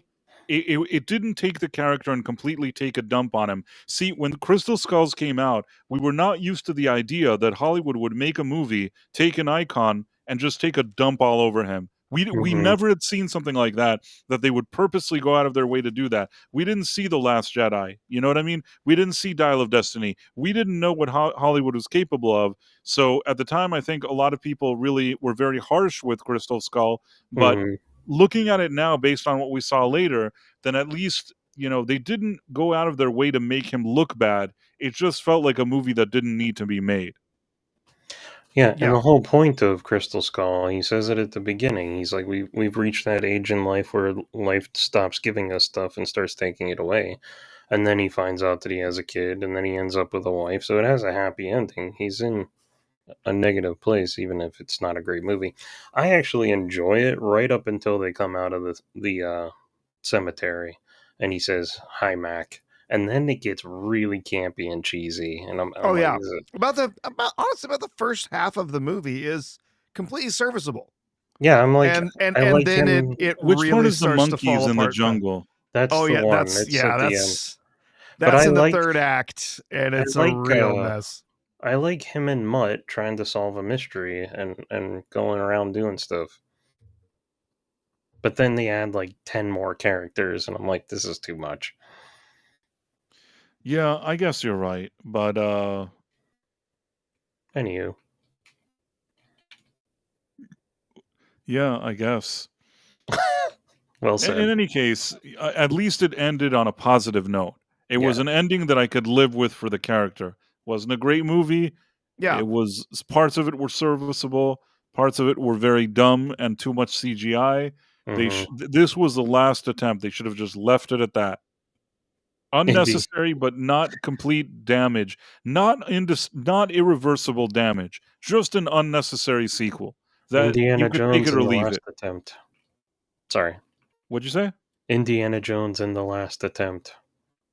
That's what it was. But yeah, Dial of Destiny was such an embarrassment. And you know I blame I've said it. I think today we talked about it. Harrison Ford. Oh, I actually talked about it with Robot Head today because he was asking something about actors that get older. Maybe they should stop trying to reprise their older roles because it always gets ruined. And in the case of Harrison Ford, he has so much money. I know they offered him more money, but dude, like the man already had hundreds of millions of dollars. Like, doesn't your legacy mean anything? Well, He's that's just like, the, oh well, they'll pay me more money. You the already have so much money. You will never need all the money that you have. What was the that's point of going to ruin the Indiana Jones character? Didn't you, when you read the script, didn't you realize that you're the bozo in the movie? That you're an idiot in the movie? Why would you do the movie? Oh, I they think paid me $20 million. You already had like hundreds of millions of dollars. For you're already like 80 years old or 80 something years old. What are you going to do now with another 20 million? uh, You're not gonna have time to spend it. What are you gonna do, like, with the 20? the rumor is that most of these A-listers are running out of money. That's why like Jim Carrey is like, I came back because I ran out of money. And then Yeah, also, I think Harrison is a bozo. I think he is an idiot. But that's just my own personal opinion. I like him, but I Adam feel like Graves says Harrison Ford doesn't give a he doesn't give a no, crap, and I he think that's a doesn't. He shame. doesn't. You He should doesn't think care about about your his legacy. characters. He doesn't care about the stories. He shows up. He does his job. He gets paid, and he moves on to the next gig. You know who has my respect, Professor? Who's that? Scott Bakula. You know why he has my respect? You He know why, though? cares. He Although cares. he's gonna disappoint me one day as well, probably, with some weird Enterprise sequel that's gonna be like Picard Season 1. But the reason Scott Bakula, until today, I give him at least some respect, is that for the Quantum Leap sequel series, they wanted him part of that show. He read the script and he said to them, "This show is really important to me. Like I did it with together with Dean Stockwell who passed away. It's really really important to me. This show. I wish you the best of luck in what you're doing. I'm not going to be involved in this show." And he said something nice to the press. He's like, "Oh, I'm really rooting for them," and blah blah blah blah blah. But the bottom line is, he said, "I am not participating in this program." And you know what? That's the kind of spirit we need.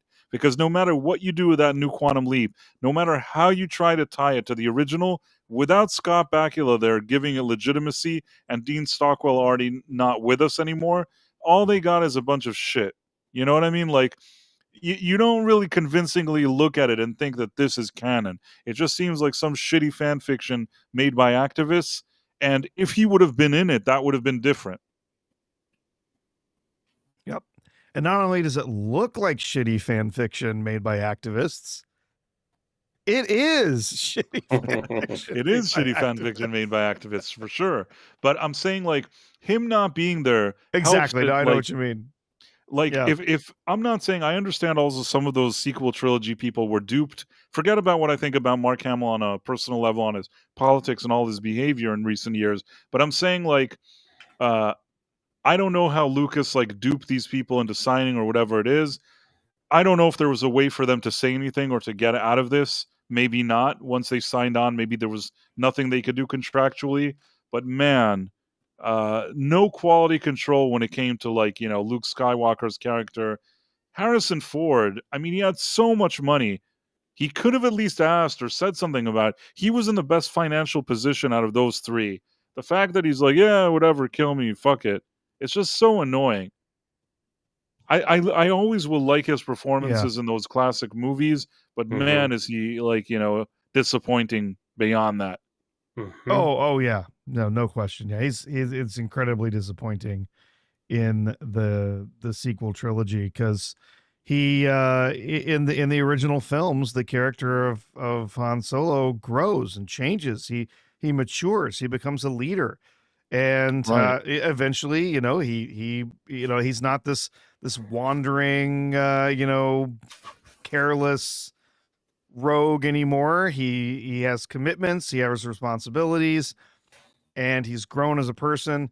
And then we get to sequels, and he's just left all that behind, and he's gone back to being a man child, and some hapless idiot who's smuggling dangerous animals across the galaxy after he's divorced. And Like somehow lost it's his spaceship. yeah, and he lost his Lost his spaceship, spaceship so, like some and fucking idiot. gambled Sorry, it Sean. away or what? Yeah, He's it's like like a dumb so dumb. idiot that loses his spaceship on some shitty planet. Do you think if all three of them like said this is not how these characters would behave, they would actually have changed it for the better? Maybe they could have insisted on something, but they were just like completely just went on board. Listen, Carrie Fisher needed the paycheck, I assume, and just wanted the job and the paycheck. She had years of like substance abuse or whatever it is. Nothing personal, and I'm not trying to speak ill of the dead. Even between you and me, even in like, you know, the Force Awakens and whatever we saw in The Last Jedi, you know, she didn't. I don't know how to explain this. She looked like she had difficult years. You could tell on her. You know what I mean? Yeah, you could see the years she spent living pretty rough, full Right. I of mean, alcohol and drugs. Yeah, it yes, showed. it kind of showed. That was what I thought. I don't know how exactly you think like why I thought it shows, but that's the feeling that I got. Uh, Harrison Ford still had, you know, even though he wasn't young, he still had the right vibe. He could have, you know, still pulled it off. It was something good to give him to do. He could have still done it, but they didn't give him anything good to do. But I guess what I'm saying is Carrie Fisher needed the job. Mark Yeah, Hamill, yeah, he's done a lot of voice work and all that shit. But this is like this was the one thing that he could really collect a payday. So yeah, for him, it was like a big deal. For Carrie Fisher, it was a big deal, even bigger deal. Harrison Ford was the only one out of the three that, you know, even if he didn't take that gig, he would have been fine. But they paid him a lot of money, an insane amount of money, and he came and he did the movie, and he collected his check and went home. Didn't give a shit about anything. He's probably happy they killed him. Oh no, he was lobbying to have his character killed off since Empire. Right. That's Like, what he always wanted. So he got his wish. yeah, because he just didn't want to do it anymore. And then Yeah, he but still came back for the third one. Yeah, and so yeah, on one hand, he doesn't want to do it. Then he comes back every second. He if came back to the third one if too because they probably Carrie offered him another check. if Carrie had not passed, had not had that her untimely passing before the third film, Harrison Ford would never. He would have given him the finger if they asked him to come back. He would have said, "You don't. What the hell? You don't need me." I think he came back simply because he knew that they had, they were not going to be able to really finish the arc that they wanted to with Carrie, and so they asked a very special favor of him to come back and do that scene. I thought it was stupid. I thought the scene didn't make any Mhm. sense at all. Didn't make any sense But at all, but I agree with you. Uh, yeah, it's the only I think scene he that, like, did for a that second, I for kind of Carrie. it got my interest for a second in the theater because I was just curious to where it would go, and yeah, I mean, basically, he can't be a force. You're right. He can't be a force ghost. Harrison No, Ford. He he can't be a can't. force ghost, so he's basically just a figment of Kylo Ren's imagination. Whereas if it was Carrie Fisher, they could have claimed that she was some kind of force ghost. They couldn't do it with Harrison Ford, but like you said, maybe they just said, "Hey, do us a favor, do this one scene, so that like it makes sense because we're dealing with like the whole situation with Carrie Fisher, which like we're editing. They did like a Oh, strange kind of like using the unused weird, takes. yeah, unused takes that they edited into the film so that she's just spouting non sequiturs the entire time, like nothing So actually stupid, yeah. fits the situation. It was so dumb. It was so dumb. They had the opportunity. Yeah, they could have They just they killed her they could character have just in had that her scene where character she. die in The Last Jedi. So they could have just, here, if she's there, she's killed, and that's it. It would have been a really traumatic moment. It would have been extremely sad. It would have been better than them exhuming her digital corpse to use in the next movie. Like it's terrible. It was awful. All those And movies are. yeah, all three of those movies are awful. They're not even Uh, movies. I don't know what you qualify them as. Fever They're awful. They're simply Dreams. awful. Yes. What Yeah, else do we have on they're our terrible. docket today? By the way, uh, You had some stuff in here about Welcome to Derry. I haven't been watching it, so I don't really have well, any I input said on James that. Gunn was in the hot seat, and he was Oh yeah, until the last few minutes where he like popped the champagne open with his wife. Because what happened was, first of all, did you hear the rumors? Not that it matters. Again, he's going to get away with it. Did you hear the rumors about Supergirl? No. I've heard that there was a trailer that was shown in an event was it like Brazil or something? Yeah, let me see if I can find this And thing. that the response was not great. That it was kind of goofy and not all that What did you compelling. expect?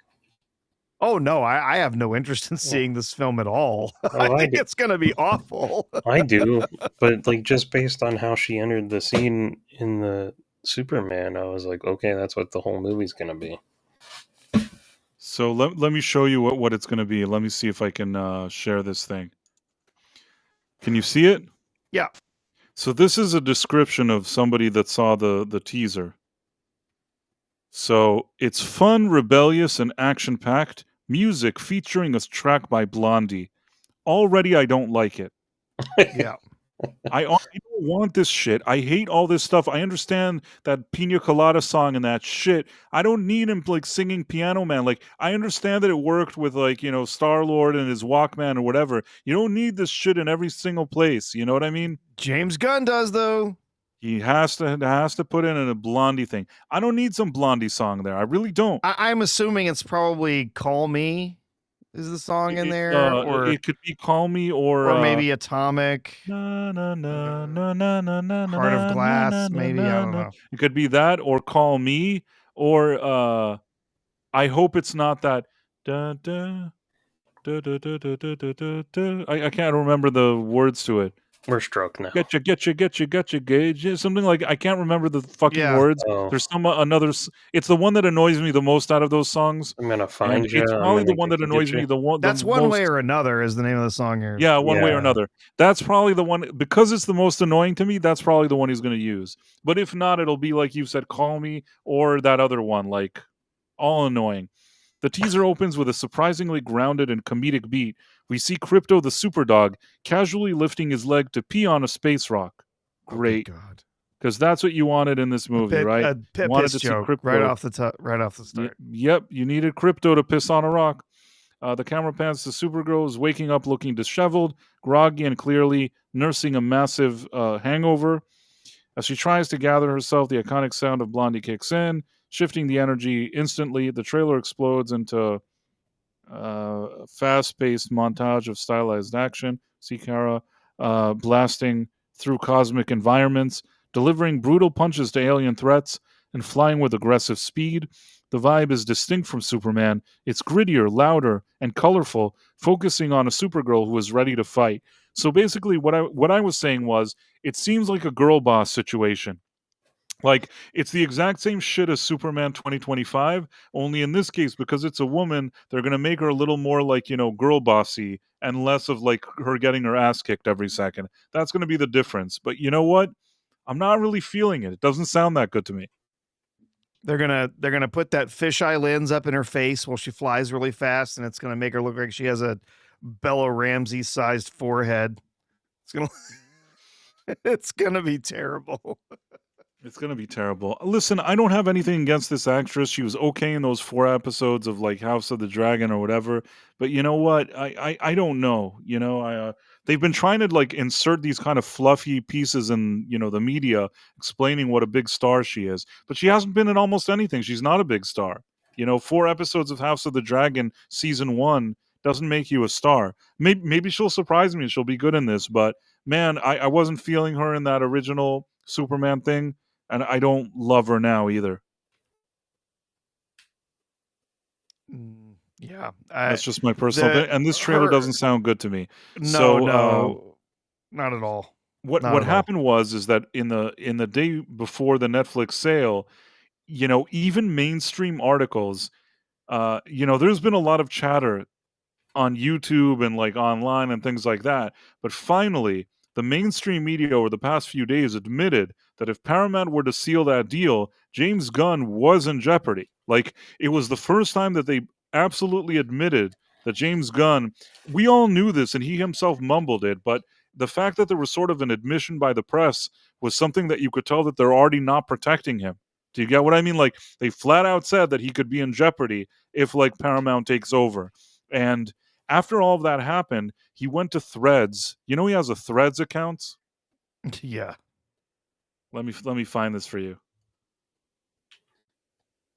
That's his favorite thing. He likes going to Threads because on Threads you don't have like I don't want to say real people, but it's not the type of vibe that you have on Twitter. You know what I mean? Who even uses Threads? It's like it's a place where it's like safer. You have just like people that are barely responding and just writing whatever. It's like so much more cozy to post something on Threads.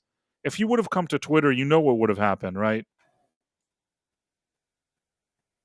Oh, Mockery, he ridicule. would have gotten roasted. Yeah. Yes, but that's exactly what he didn't want. So here's the funny thing. I just love this. He writes, if you want to see something from a filmmaker, consider phrasing it as, can you see this? Mm-hmm. Yeah, you can see it, right? Yeah. Mm-hmm. If you want to see something from a filmmaker, consider phrasing it as I, as opposed to we, i.e., I want to see Ambush Bug in the DCU versus we want to see Ambush Bug in the DCU. I want to see an on-screen Batman with white eyes versus we want to, etc. Your personal desire is meaningful and has weight, but when you frame your personal desire as a universal one, it rings false and becomes forgettable. Own what you want. So what's the moral of the story here? He doesn't like when people say we. You have to say I. You have to own it, right? Okay. Remember what he said now, okay? Are you ready? Mm-hmm. Somebody writes to him, please do not make DCU Batman goofy or funny blue-gray tripe. Keep him dark, brooding, serious, a guy in the midst of gods yet outmatching them.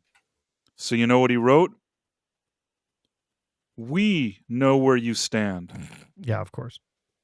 But I'm saying, didn't he say that we is not good? That he has to own what he's saying? What happened to I? He just lectured it. I don't know, but whoever that guy is, he's a douche, and we do want to see a blue-gray Batman with white eyes. Show me something different. Fine, but yeah. You understand what I'm trying to say here, though? He said he's a used the we. Yeah. I don't want him to look goofy, though. I don't want Batman to look goofy, to be honest. He doesn't need to act goofy either. We're just saying, like, give us a Detective Comics Batman. Give me 70s Batman solving a mystery. Yeah. And then there's other stuff that, like... So first of all, this was something... This is so weird. Google said, watch, like, the most watched movies of 2025. Now, it doesn't explain how many people watch these movies. It's just putting a few movies on. I don't know who really watched Google and what they watched on it. Maybe these were movies that people watched. Maybe I know that they were the most watched. It was a few samples of what they have. So James Gunn writes, number one. Cool, It's number not one. labeled as number one. It just happens to be the leftmost icon on that screen. Right, that's what I'm saying. It's- This is such a like toss away nonsense thing, and he's like, "Cool, number one." He feels like producer Patrick, Who if is you know what I producer mean. Patrick? What'd you say? Who is producer Patrick? It's really hard for me to explain this to you, Sean. Did He's I a hear reporter this guy. story before? He's a reporter guy that's out on like Twitter and other stuff. Oh, And he does occasionally talk about himself in the third person. Wait, there was something else. Why can't I find this thing that I was looking for? Maybe it was a reply. Okay, so another thing that happened is that like even the regular media were reporting that Zach Kreger, the guy that made the movie Weapons, he initially had a DC pitch that he wanted to pitch to DC, but suddenly they said he met with Paramount and he was like pitching ideas to them, like the same DC idea. Now, in my video, what I said is that he could have been pitching an idea to James Gunn that would be part of the DC universe. Maybe James Gunn didn't want it, and just like Zack Snyder went and pitched to Kathleen Kennedy and then made Rebel Moon, maybe this Kreger guy just spun it into something else and was pitching it to Paramount. And regardless, because the media were talking about it, 5 minutes later, every second something happens, James Gunn goes to Threads. So he finds basically people that like write him weird shit, and he uses that to sort of get his agenda across, if you understand what I'm saying. So somebody wrote, "What's your top 4, Mr. Gunn, from 2025 films this year, if you have any?"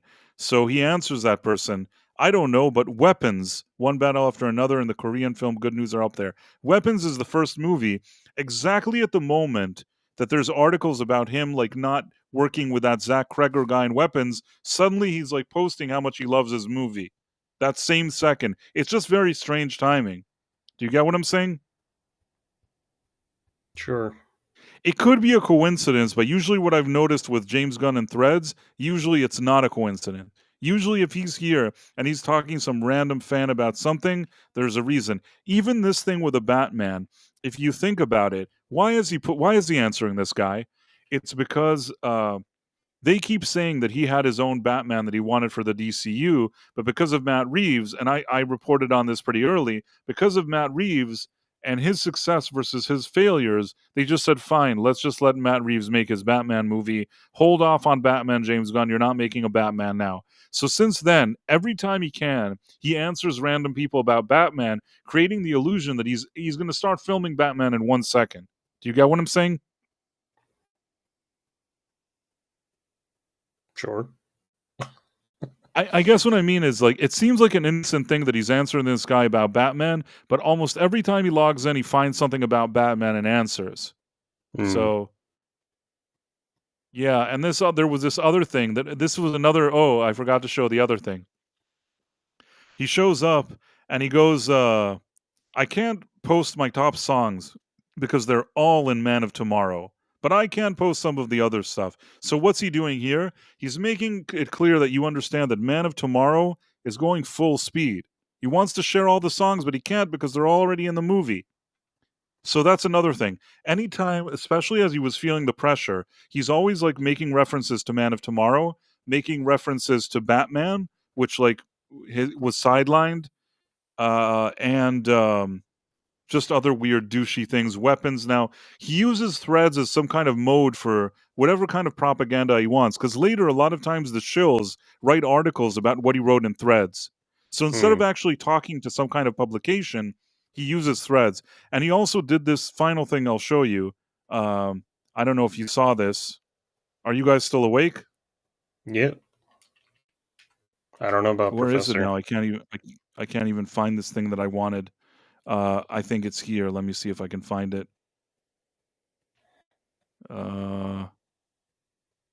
Okay. So people were saying, Forbes wrote an article that Supergirl had a $200 million budget. Now, Forbes wrote it, and James Gunn, if he had an issue, he could have called Forbes and said, hey, you made a mistake. It's not $200 million. But then they'd want to know what it is. What is the budget? And he probably doesn't want to say what the budget. And I believe it is $200 million. It's probably more than $200 million. So what does James Gunn do? he goes to this post where somebody talks about Forbes reporting it in $200 million, and he writes, "Not even a little bit true." And the reason why he does that is the next thing you know, you have like 20 articles from these kind of like, Screen Rant and comic book movie or whatever it is, like all this weird shit. And all of them are like, James Gunn has set the record straight. It's not $200 million. James Gunn confirms that like this was not reported correctly. But if he really had an issue, why doesn't he call Forbes? Why doesn't he tell them, you reported the wrong number, do an update, tell them the right number, you guys are fuckfaces? Why doesn't he call Forbes? Do you get what I'm saying, Sean? It would be too easy. The number is clearly much higher. That's what I'm saying. That I think and it's that's not why a he little won't bit true, call and because I tell think them it's a much different more number. than it. Yeah. Oh yeah, he would have to tell them the specific one. And then if he lies, then the company can get in a whole bunch of financial trouble. Because, exactly.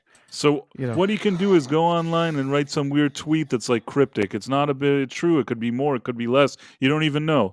But this is probably the most that he could do. He could go to Threads and write some shit.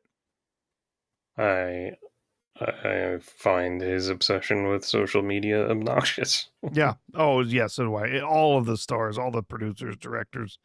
The thing is that we know it. Okay, well, what is it? It's 200, 225, whatever. It's been a long time that they've reported it that the budget was 225. 200. Okay, let's give him maybe it's 180. Right? Maybe it's 180. And then they're going to spend another 150 on marketing. That means this movie still has to pull in $650 million to break even. And they couldn't even do that with Superman. A female-led superhero film is not going to pull in as much money as Superman. It's just not. Female-led superhero films always do worse in the theaters, in the box office. Not because they're not good films, not because people are sexist, but their biggest audience is men. So why do they keep making this? Why do they keep making the same mistake? Why do they keep overspending on things that clearly aren't going to work? Is this the wishful thinking that I guess? Yeah, it's silly. It's basically it's a well-known phenomenon. You're just not going to have the same turnout for a female superhero film, even if it's a good one. I enjoyed Wonder Woman for all of its weaknesses, for all the trouble, especially in the last act, all the messiness in the story. I still enjoyed that film. It was a good period piece. It had lots of fun, clever things in it. I didn't even really mind Chris Pine, who I'm not particularly a fan of. But it was still an enjoyable movie, but it didn't do as well in the box office as a lot of other films. It's a female-led superhero film. The biggest audience, the men, just don't show up for it in the same numbers. It's just not going to happen. And so why would you give that movie that kind of budget when you know that it's not going to be able to make that back in the movie? It's ridiculous. What the definition of insanity, right? Doing the same thing over and over again and expecting different results. They're doing this. They're pumping these movies, throwing these outrageous budgets into these movies, and they think just because it's a superhero movie, it's automatically going to rake in $800 to $1 billion because, well, that happened one time. Or a few times, right? So that means that every movie is going to bring that that same amount in. That's that sort of shortcut in thinking is ridiculous. And the good news is that I have seen a few stories. I've seen a few people talking about it that a lot of these studios are internally starting to recognize that they're going to have to fall back to making $100 million films, $80 million films, and doing a lot more of that because these big bets are just not paying off. They've had an entire year where they've had all of these big bet movies where they put tons of money behind them, not just Superman, but also Fantastic Four. They had the Wicked for Good that just recently came out, had a ton of money behind it, not just the first one, but the second one, to put those budgets together, and it's just not paying off. They're not getting the audience into the theaters that they were expecting. And there was a lot of talk, last year saying, well, we have all of these projects. We just got to make it through make it to 2025. That's where we're going to start making our money back. And this has been an historically terrible year for the box office. It honestly, it's kind of sad. I like the movie theater. I do. I enjoy going to the movie theater to see a movie, but there's just not much for me to care about seeing anymore. Yeah, I think Superman was the last one that we went to see. And today I was going to go see the Predator movie just because I haven't been to the movies in forever, ironically. I've been to some of these movies on my own just to see them so I could review them. I could talk about them on here and on other channels. But as far as like going with my wife or going with the family to see movies, in the past year, we have seen more special engagements and revival showings than we have seen new releases. That's what we've been out there to see. In fact, the one film this year that everyone was excited to go see was when they did the Back to the Future revival. I went to see it too. We were all like, let's go see this. This is going to be great. And we had a great time. It was a lot of fun. And we had a pretty solidly filled theater too. I'll show you something real quick. Oh. Even though I've seen the movie a million times, I went to see it in the revival thing, and I still really enjoyed it. Absolutely, it was great. It was so much fun to get to see that and the big screen. Great transfer, gorgeous, gorgeous film, and just a fun all around family movie to get to watch together. It was really great. Oh, he's got a poster. My sister is part of the Loop Group background vocals for Wicked Part 2. Marla, I really like your sister, and I'm happy that, they gave her something to do in that movie. It is not my cup of tea, that movie, but I am happy. At least the one thing I like about it is that you said that your sister is working on it, in it. I did not know that. Yeah, a great looking poster, Sean. That's really nice. Show me the poster. Sorry, Sean, I was answering Marla. Did you see it? Yes, it was great. Thank you, Sean. You're the best. I unrolled it and another poster fell out on the floor and made a loud noise. It's okay. You did great, Sean. Thanks. I have the Back to the Future poster. I got the popcorn bucket from nice. the AMC release. Popcorn bucket. So. Yeah, actually, one of my favorite ones that I've gotten that's really surprisingly detailed. Although hilariously, like you could fit maybe 2 handfuls of popcorn in that thing. Most of those buckets are so badly designed. Yeah, and I looked up the company that makes them. They've been doing them for years. I really want to write them a letter and tell them to try harder. Well, this one was pretty nice. I mean, they actually had the gull wing doors that open up and everything on it.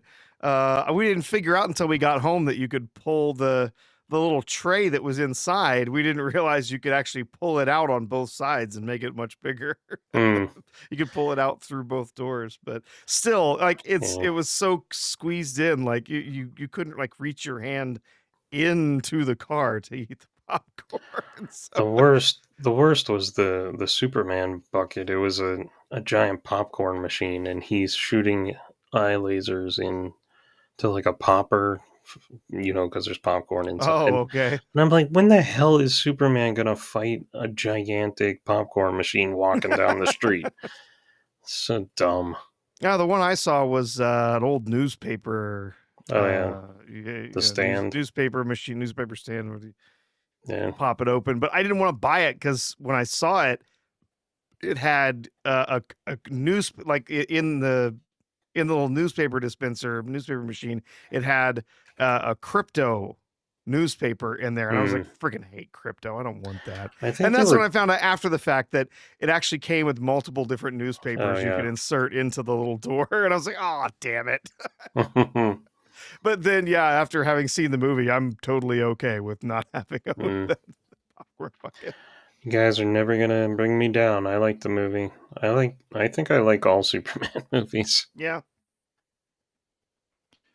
It's fine. I mean, listen, I basically I think I like all the Superman movies except for Superman 2025. I think you just don't like James Gunn. No, you know what? I thought that his humor worked fine for Guardians of the Galaxy 1, 2, and 3. I thought that that was within his wheelhouse. I was able to somewhat tolerate the Suicide Squad. I feel like that was the kind of thing that he can do. Ragtag team, silly, quirky shit, weird music or 70s music, whatever. It's fine. You could do that. The second that you gave him something like Superman, it showed that he wasn't the right person for it. And I also think that over time, he's just become a kind of, like you have a guest that maybe outstays its welcome. His quirky humor and goofy whatever. Yeah, I worked in those movies, but I don't need every single thing of his to be that same stupid crap all the time. You know what I mean? I feel like something about the fact that he doesn't really have a variety, he just does this one thing over and over again, that kind of thing has outstayed its welcome a bit. I get you. I still will say that Guardians of the Galaxy 1 was a decent movie. I didn't hate it. I didn't hate the second and third one either. I thought they were fine. But again, like you said before, Professor, these weren't iconic characters. It's not Superman. It's not Batman. It's just, it's characters that most people before those movies, between you and me, couldn't give a shit about.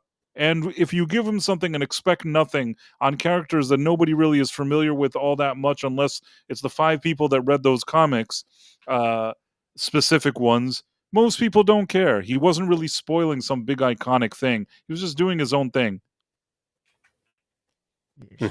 Well, actually, Price of Reason, I think you'll find that the Guardians of the Galaxy was very popular comic book series, and many people enjoyed that. I don't think that it wasn't something that people knew about. Listen, I'm sure. Let's put it this way. It's funny. We have our friend Nick, the Backyard TARDIS. He's one of the 5 people that read that comic. He hated James Gunn's movie because he said that James Gunn didn't respect the characters in those comics that he read. I had someone else tell me the same thing. Like, he did not like the way that James Gunn portrayed a lot of the characters, and made Star-Lord much more of a man-child than the character was in the comic books. Some of the other characters, not so much. My one friend that I had mentioned it to me said he thought that Rocket was the only character that he actually sort of portrayed in a similar way to the comic books. He got away with it. He got away with it for that reason that you just said, because it was comics that people didn't really read a lot. The few people that read it absolutely hated his adaptation, but there weren't just enough people that read it, and it was just some kind of thing that not many people know. But it's not the same thing. Superman is something that most people at least know something about. You can't fool them that way. Yeah. But I also think that anytime you do a Superman movie, you have people that have such strong opinions that some people are going to love it, other people are going to hate it. Everybody has their own idea of what Superman is, and you'll never be able to satisfy totally that for everyone. I don't think. Yes, very possible. Yeah, okay. Very possible. I think that I think they did a really good job making most people pretty happy with Superman with the 78. Oh superhero yeah, film. Most people were pretty happy. Even the diehard comic book fans were It pretty was a happy good with the balance. translation that they did. It had some some silliness, some sort of fanciful stuff to it, as you would have seen in a lot of the Silver Age comics. But it also had a more modern take of a more modern man, a more modern Lois. And I think it worked it all just worked really well. The casting was fantastic. The script was good.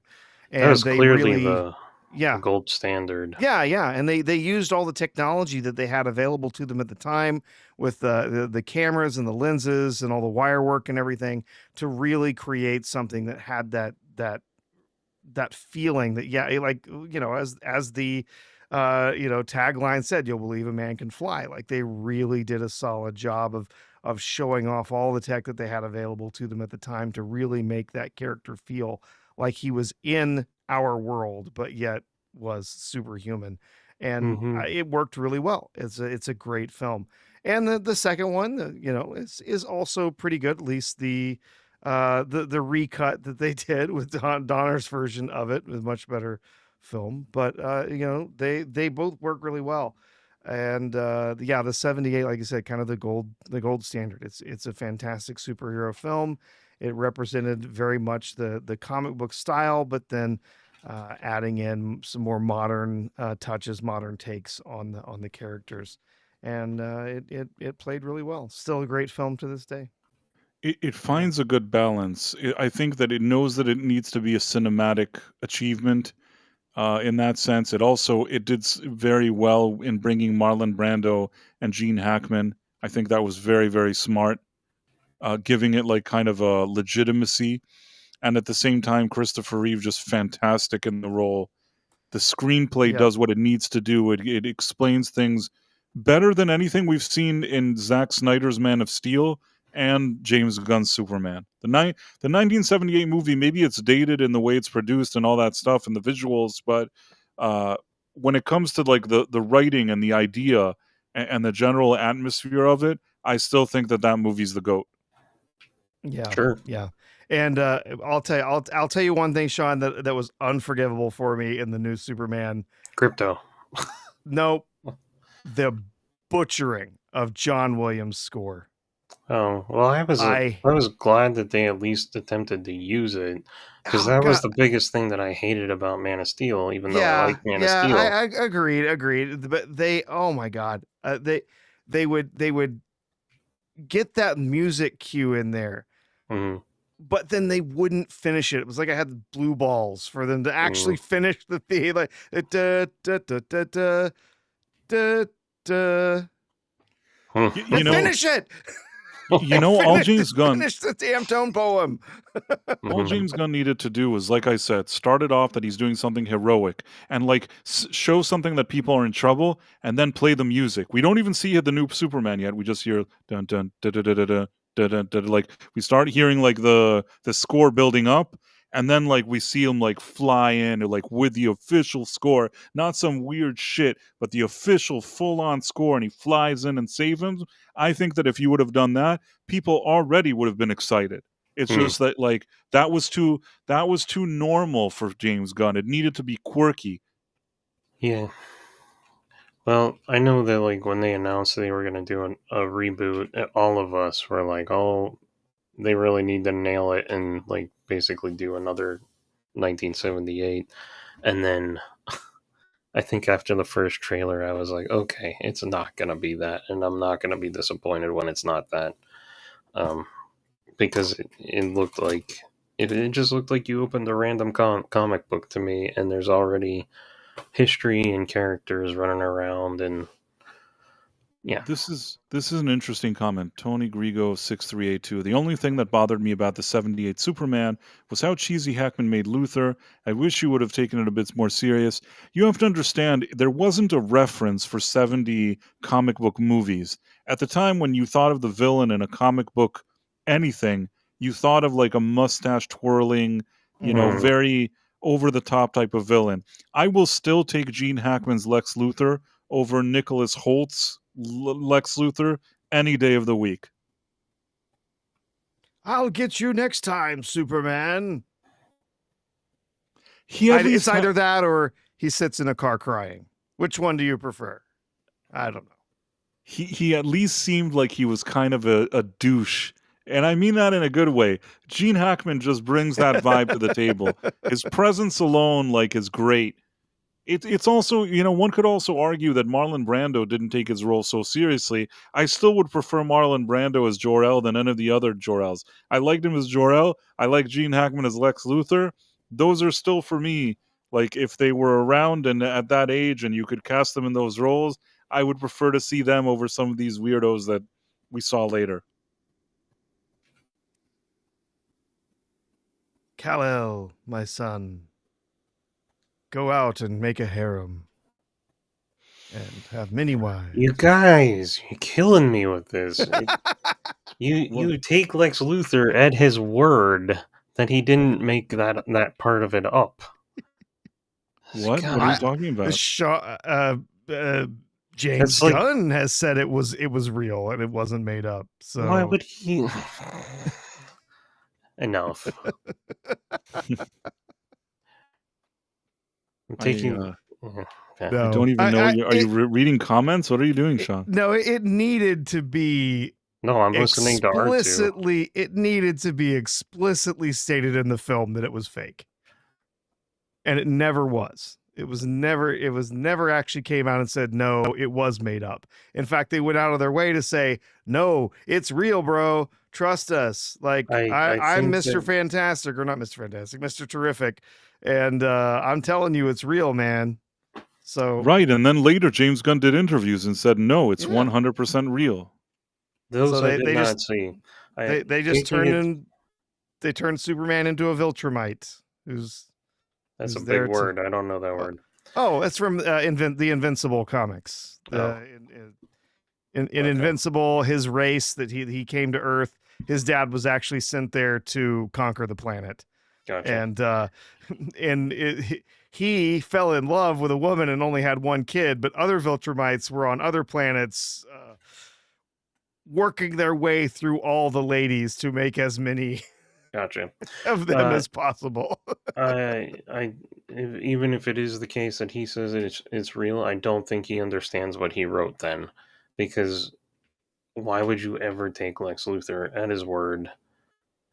Like I would have more respect for the audience. All right, if the whole audience thinks this about Lex, that he's telling the truth, then I have no faith in humanity, in their thought, their ability to reason. Like, it's just weird that they left it up in the air without resolving it. Because I think narratively, you should be able to figure out that Lex is an asshole. Sorry, Sean. No, it's not true. He's going to try and slime Superman at every turn and corner. I'll tell you what the problem is. If you wouldn't have had the scene at the end that, like, Clark has given up on his, like, birth parents and he's just watching, like, the adopted parents and, like, tossed away the old ones because they wanted him to be an asshole, and he sort of talks about it with Lois Lane, it really feels like if you wanted to make it that it's fake, you needed to do that within that movie. You don't just leave it, like, ambiguous or not understood and just come back 7 years later. You know what I mean? What if you address it in the next movie? What if it's another plot point? I think that if anything, now he's just going to retcon it and make it like as if it was always this. But I actually don't really know what to tell you. I feel like he meant it. He said in interviews that he meant it, and I believe him. Why wouldn't I believe him? Gotta be edgy. Gotta be the edgy Superman. I don't know. Did you believe J.J. Abrams when he said that he wasn't what's his face wasn't Khan? Who? Cumberbatch. For like the longest time, everybody was like, "Is he playing Khan?" And he's like, "No, he's not Khan. He's not Khan." And then in the movie, he's fucking Khan. Well, that's because he wanted it to be a surprise. He wanted it to shock you when you got to the film, but everyone figured it out early on. They're like, "You're just doing Khan." Like, is he Khan? No, he's not. I'm just saying, and you can agree that the directors are just full of shit, and they'll say whatever. I guess. I think Gunn lies through his teeth all the time. Yeah, probably. So what was I going to say? There was something. What else was on our docket? Uh, woke. Welcome to Derry. Hold on one second. I didn't even know that was a show. Yes, welcome to Derry. Give me 1 second. I will So say, I know you guys. wait, if you're Sorry, go on. What were you going to say? no. If you're ready to pull it up, that's fine. I was No, gonna say, no. What were you going to say? I did manage to squeeze in part of the new episode of this week's Pluribus, and I was right. There was. was- When I- was the new episode? It came out this evening. I see. I didn't get to see Yeah. it. Yeah, it only came out. It only came out like an hour before we got I started. see. So I only Well, got about halfway through it. But yeah, I was right about. I was guessing as to what was under the tarps last week, and I was right. So Is Interesting. this on Apple TV? yes, Okay. Well, I'll I'll never have be to able to watch watch it. it.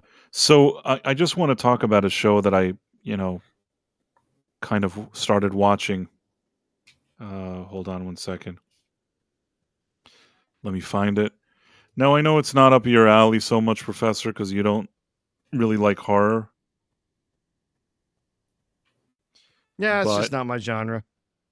I'll still say what I think. So basically, this show is supposed to be a prequel to the movies It 1 and 2, which Andy Muschietti, the guy that then made Flash movie with Ezra Miller, he's in charge of this show.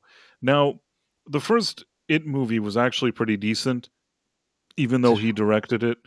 I mean, I'm not trying to be mean. I don't know. The truth is, I have to be honest. I don't like the Flash movie. I can't really put all the problems of that movie on this Andy Muschietti guy. I can recognize that the guy was probably in a impossible situation. You had an actor, which was a problem. You had a movie which was poorly conceived and poorly written. You had changing regimes that wanted different things from the movie, who kept reshooting it every 5 minutes to be something else. And at the end, he put something together that seems rushed and stupid and shitty. But but you know what? I can still recognize that they didn't do him any favors. You know what I mean?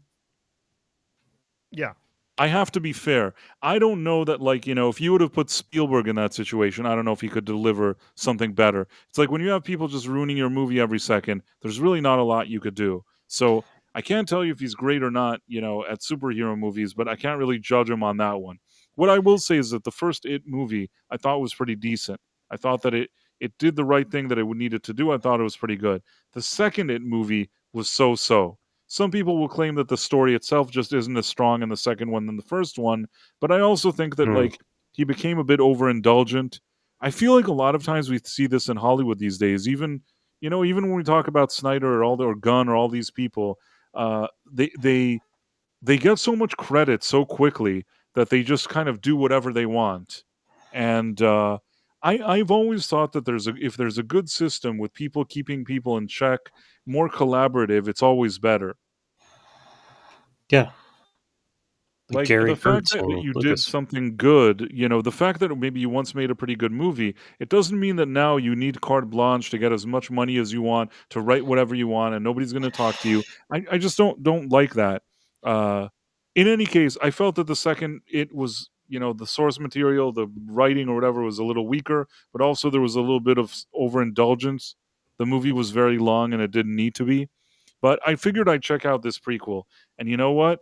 This prequel, for me, is worse than those two movies, and the prequel kind of annoys me. It has here's my problem.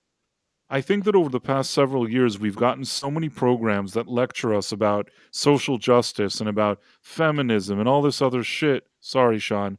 That at this point, even if you do this Welcome to Derry show, which is sort of a period piece, it's taking place in like 1962, I guess, or something like that. Now, in 1962, in this middle America, there's a family that lives there. They're, black, and there's discrimination and things like that. Now, I'm not saying that it's not true to the period that it's in and it couldn't happen, but man, I'm just so drained already. You know, it's a terrible Hmm. thing to say. Maybe if I wouldn't have had the past 10 years of entertainment and you would have showed me this series, I would have been more receptive to it as something like offbeat and different, even addressing something like that. But I Hmm. just feel like I don't feel like addressing anything anymore. I just want to watch like some thing that's escapist, and if it's supposed to be like frightening and weird and whatever, do that. I don't need all the kind of they bring like a situation where there's black people that are not, discriminated against. There's a woman who's the wife of like a black guy that works in the army, so she's like an activist and she wants to release some guy who was in jail, and like everybody has so much to say, and it's just like this is some stupid show with some clown that kills people. I really don't feel like being drained with this. I know how bad that sounds. I know it makes me a douche. I just don't have the patience. I don't have any more patience. That's the problem, Professor. I'm tired. Give me a break for like 5 years and leave me alone, and then try this idea again. Now I just don't. I can't. You know, it annoys me. Does that make me a bad person? Not at all. I'm so tired of all the reboots and the prequels and everything. I would love to see like one new property that was good. That wasn't some girl bossy uh you know soy cuck whatever. Like it just doesn't, it's not out there. There's nothing. Everything's got to be some existing IP. Everything's got to be like I'm sorry, I love the original Highlander film. I don't want a reboot. I'm not going to go to the theater to see it. I don't care Mm-mm. who's in it. I don't care who's directing it. I don't want this movie. I am happy with the original. I think the original is lightning in a bottle. I don't think they're going to be able to recreate that movie and make something that is better in any way. First of all, you're not going to have Clancy Brown Yep. there as the Kurgan, who is captivating on the screen. Like every moment, you cannot take your eyes off of him in that film. He's incredible. The other actors, the other work that's there, the sword fight. Yeah, the sword fights are they're all right. The choreography's okay, but yeah, they're like, oh, well, we're gonna do this better and bigger and crazier. Like, I don't want it better and bigger and crazier. Like, I love what we got. I don't need something else, even if it's got Henry Cavill. I don't care. I really don't. There's nothing that you're going to be able to do.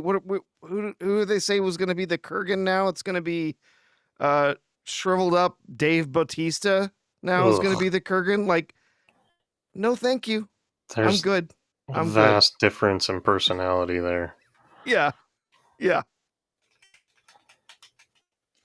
Yeah, I mean, the thing is that I agree with everything you said, but forget about the prequel or all that other shit. That's another topic. Let's say I'm already accepting that they're doing some stupid prequel. Why does it have to dwell so much on this kind of skin color and social justice and all this stuff? It's like you can put a touch of it, you can make a reference to it, but when it feels like it's like swallowing the entire narrative, at least for the Yeah, first yeah. few episodes, it was just something that it felt too much to me. And I think it's like this is what I've been saying recently, that there's woke and there's greedy woke. And I feel like too many shows, I feel like they're greedy with their wokeness. Like they won't just do a little bit of like hint of something. They just won't leave you alone. Yeah, yeah. Well, you Really got to have be to. educated. Yes. You And if you notice it, that makes you the racist. That makes you the istophobic whatever, Yeah, because way you to go, noticed Bryce. that they were inserting that stuff. So you're the bad person. See. it also, forget about like skin color or things like that. It's like a guy, he's black, but he works at the military, whatever it is. He comes home and his wife is always giving him like all this attitude and this and that and this and that. And then she goes out and she goes to other places, she gives them attitude, and she's like, I'm gonna call Martin Luther King and have this guy set free, blah blah blah. Like she's just causing so much like mayhem and whatever. I feel like in reality, uh I don't know that in 1962 she would carry herself that way. not at home, and not in public. This isn't even a thing of like skin color, just like women in general. I don't buy her.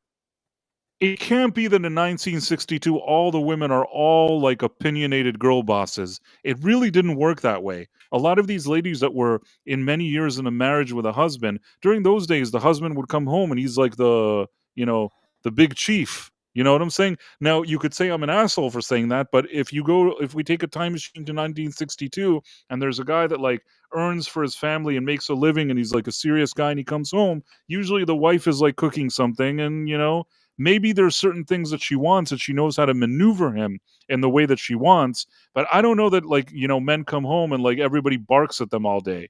Do you get what I'm trying to say? Mm-hmm. And I like this. I think I had this conversation with Jay Goodwin, who said something like, yeah, if you have a series where like all the ladies work like kind of seem like they are right with the year that they're in, sorry, and you have one woman that's different, you can maybe accept it. But if all the Classic. women are like that, it becomes unbelievable. Sorry. You guys talk for a second. Oh, What's a pirate's favorite letter? no, R. Oh, well, if you're gonna ruin the joke. You'd think it was the R, but it's really the C. Istophobos, I agree with your comment. He says, I'm so sick of istophobia. Sorry. Even if it's appropriate for the setting.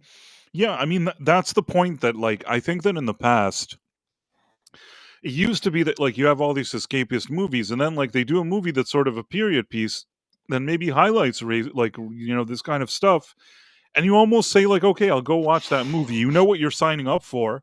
You know what it is, but you'll give it a chance because it's not something that you see every day. And it's interesting to see whatever historical perspective somebody wanted to show you. But once every stupid thing that I watch is people lecturing me, doesn't matter what type of show, what genre, what it is, and all I get is lectures, then at the end, even when it's appropriate that there would be that at that time, I'm just like, I just don't feel like watching it anymore. Yep. Like, I'm tired. I get it. And it's been But 10 years of it. yeah, it's too much. It's like, stop with this shit.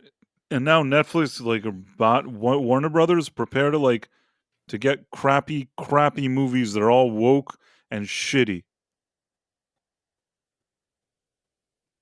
Just my opinion, of Indeed. course. Yeah, agreed. Well, that was my idea of like Welcome to Derry. That Yeah. and it breaks lore. Like, not that even the thing is that normally I wish I could like focus on the fact that it does stuff that like doesn't make sense with the lore of like these movies prior. That in the movies, if you leave the town, you forget about things that happened to you in the town. It's kind of a weird thing. But in this story, they're just like, let's forget about it, and like they will forget that he forgets. Like, they just sort of a weird, vague explanation, and nobody really understands it. They don't really explain it, and they're just like, fuck it, sorry, Sean. Also, not only is there like a black woman who's like the big boss or whatever and bossing everybody around, there's a Native American woman who like also comes in and she's also sort of a bossy lady, and it's like it doesn't ring true to me. You know what I mean? It doesn't ring true. I don't think that in 1962 in some small town there was like a girl bossy African American lady and also a girl bossy Native American lady. It doesn't ring true to me. Mm-hmm. I sound like a Yep. douche, but I can't No, help it. I know what you mean. It's just And- it's just like when I don't know if I probably have mentioned it before. They made all of these like disastrously terrible live action remakes of these Disney movies, right? But there's one that nobody ever mentions because it came out during the pandemic and it went straight to Disney Plus, and that was The Lady and the Tramp. And it is terrible because of all the CGI animals talking and stuff. It looks awful. But they also do all sorts of stuff to change it and make it more modern or whatever. And so they make the darlings, the family that own lady, they're a mixed race couple Hmm. in the early 1900s. I see. Yeah. No. that's not happening. I'm sorry. And especially since they like live in high society and everything at the time, like, no. That's I mean, ridiculous. recently, I don't remember, it was something like the BBC remade some kind of Agatha Christie series or something that had like a murder mystery. I don't remember the name of it. I was with some, it was like a family gathering and somebody, put it on. It wasn't the worst thing because like Agatha Christie wrote good murder mysteries, so it wasn't the worst Sure. thing. But there was one thing where like the family, this is probably happening in the 1930s with like aristocrats, and the family lawyer was in England was black. Now, I don't want to be mean here. If it was like, in 2025, that is very much a possibility. But in 1930, I don't think so. Mhm. You know what I'm saying? It doesn't ring true. I understand that they really wanted the cast to be diverse, but it somehow doesn't make a whole lot of sense to me. But it was set in England, right? I think it was set in England, like in a, I don't know if the 30s or whatever. I don't remember now the details. I remember looking at it and thinking, this does not ring true. They I wouldn't have that don't lawyer. I don't It just know. doesn't make sense to me. I don't know if England looked the same as the United States did though in that time period. I'm not familiar with, because like I'll see some shows and there'll be like a black guy that it has a higher standing in a society, and I'm like, well, it's another country. I have no Yes, but clue you what know that what? looked I like. still don't buy it in like the 30s or whatever it was. Like it doesn't. British people are like snobs. They didn't have that in those years. It's just like that show Father Brown. I don't know if you've ever watched it. Mm, It's like a British show which mm-hmm. it's like a priest that solves murder mysteries. Yeah. Now, early on, if you watch like the first few seasons, it's actually a pretty interesting show. Like I like the characters, and I like a lot of things in it. I have people, again, family members that enjoy, that show, and I've seen some episodes. But the more you go forward in seasons, like, it started maybe 10, 12, 13 years ago. And now, like, you see the latest seasons, beyond a lot of annoying cast changes, like, every episode that they bring so much diverse casting. I mean, this show is supposed to take place in, like, the 1950s in some, like, rural town in England with some priest. There is Yeah. no way that that small town in England is so diverse. I don't have Mm. to be from England like and live there my whole life to tell you that it does not ring true that in 1950 something the amount of diversity in a small town is that amount. And the only reason they do it is because like they want to show like how everything's diverse, but in a way they're rewriting history. Like Mm-hmm. it doesn't ring true historically. It's a period piece. It doesn't make sense that that's what it was like. If you wanted it to be like that, they look like they do today, then make a show about today. Yep. Like Mm. I'm not saying that if you say today that there's a guy that solves murder mysteries in London, and in his office he's working with like a black woman, and there's a guy from India and all this stuff, I totally believe it. I think that that is exactly what his office would look like today. I would not be surprised at all. I would 100% believe it. 1952 in some like strange village with like 5 people, don't believe it. Mm-hmm. Mhm. Mm-hmm. That's my take on it. Yep. Sorry, I've been ranting all evening. I No, apologize, that's all guys. right. That's all right.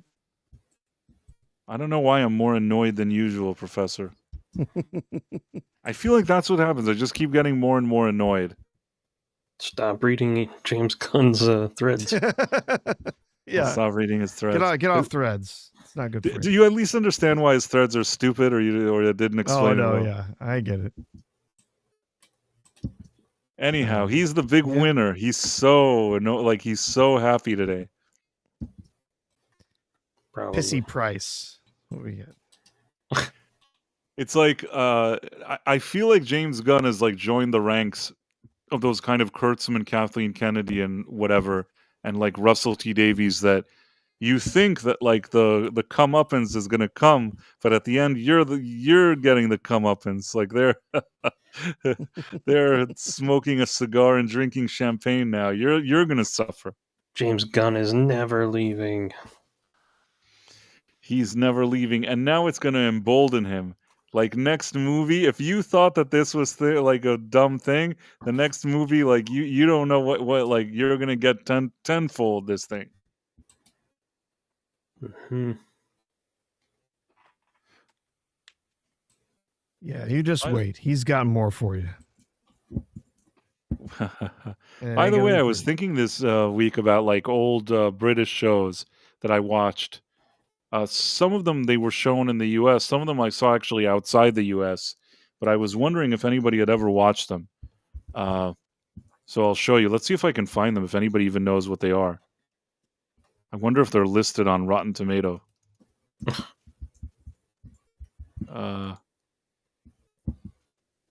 Children of Stones.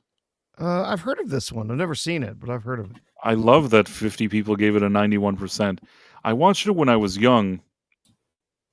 It was something interesting. Like, it was a bit spooky with kids, and I don't know, it felt like what's that thing? Stonehenge. But it kind of reminded me of that. I don't remember now. Have to rewatch it. Remember really liking it as a kid. So that's one. You're seeing what I'm sharing, right? Yeah. Let's see if I can find this one. Bride of Chucky, also a British show. Yes. No, I'm not. This is not nothing. This isn't what I wanted. I think I need to go to IMDb. Let's see for a second.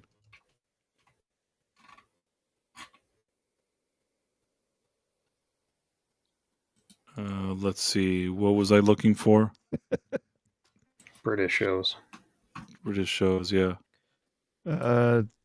Tony Grigo in the chat says Gunn's Batman will make the Schumacher Batman look like the Nolan Batman. Yeah. It's probably true, unfortunately. Shit, we're probably going to get that stupid James Gunn Batman now. We're going to get all like our worst nightmares going to come true now. This was really like a classic show. Loved this thing as a kid. And not only that, it had two sequels. It had Chalky's Children and Chalky's... Can't remember what the third one is called. Watched all the shows. I feel like you've mentioned this before, like over Absolutely a year ago. Loved this thing. This was the best. It was... I still think it's a great story. It's a great story. Am I the only person that ever watched this? I've never seen it. Never heard. Never seen it. Wait, let me see for a second if I can find the thing. It had like a spooky intro, which I already liked. Chalky. Let's see if I can find it. Here. This is like the best opening to It's the best opening to a show ever. Are you ready? Yeah, sure. I hope there's a plucky sidekick and a rock anthem. Okay, so I'm sharing this thing. Can you see it? Mm-hmm.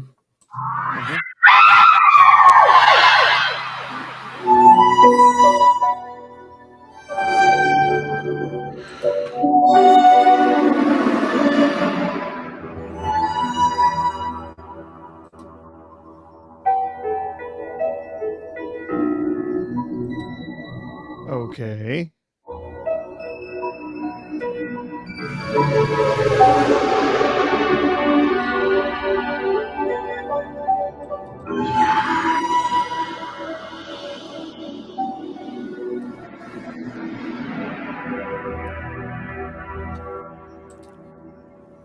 Oh, I did mention it to you. This was the one that I called them, and I said that I wanted the rights to it, and then Steven Spielberg got the rights to it. Okay. If you remember that I told you that I Yeah. called their estate one day, and I said that this was like great, and I'm going to make it into a screenplay for a movie, And then they said, I don't remember. And I said 5 minutes later, I feel like they called Spielberg and closed the deal with him. Mm-hmm. I did call them. I'm not making it up. I called them and I said I wanted the rights.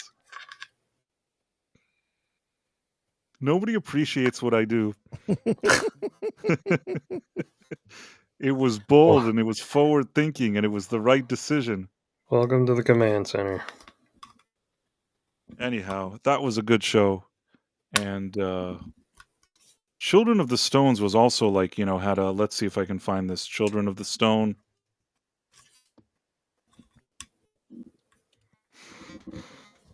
Okay, titles and theme. Never Move His Mouth. Wasn't it like really cheap animation? Oh, it was super cheap animation. Like Yes, the cheapest animation. That's the thing that bothered me. That like Yeah, they couldn't no, even be it was- bothered to make him look like he's talking. Kind of it was annoyed me, to be honest. super cheap animation. Oh god, I loved it. I love Danger Mouse. In fact, I just last week, an independent developer announced that they have the rights to Danger Mouse, and they are making a Danger Mouse video game. That's actually pretty It's- cool. As a it's video gonna- game, it could be cool. It's going to be a sort of a 1990s like arcade brawler, kind of like a Shredder's Revenge or whatever. Double Dragon or Teenage Mutant Ninja Turtles, The Simpsons, like those types of like multiplayer. Yeah. So they're doing a Kickstarter for that. I hopped in because you can reserve a digital copy of the game for like $26 US. Hey, That's not pretty bad. cool. Why not? By the way, Witches in the Grinnygog, did you watch that one? No. Okay. The Grinny guy. Is that a real word? Yes.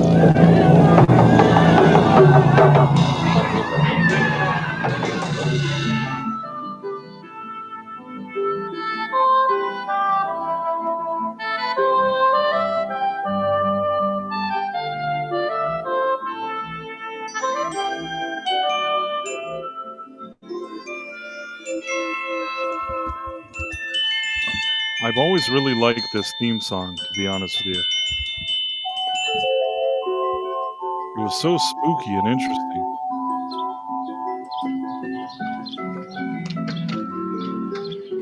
This is already like the beginning. That's how every episode opened.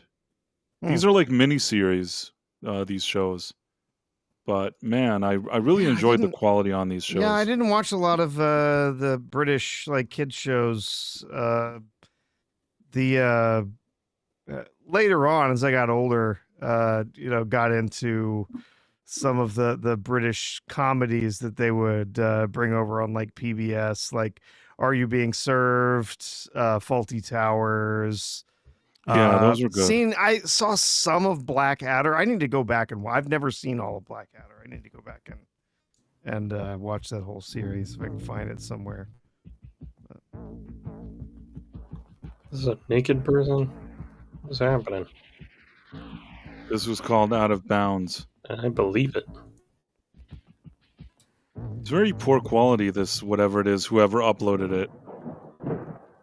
But I watched this as a kid. I don't remember why I liked it so much as a kid. It looks stupid now when I look at it, but when I was a kid, I was very impressed with whatever was going on here.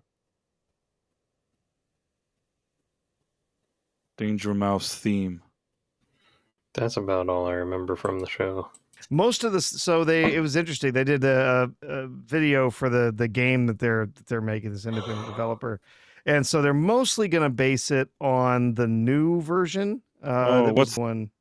I think it was on Netflix here in the U.S. Is the new one any good? Yeah, it was fine. Yeah. You know what I've discovered is they keep remaking things, and then and it always sounds like the worst idea in the world. And then, like a year later, I completely forget that existed. Mm-hmm. That happens a lot. It's so strange. Yep.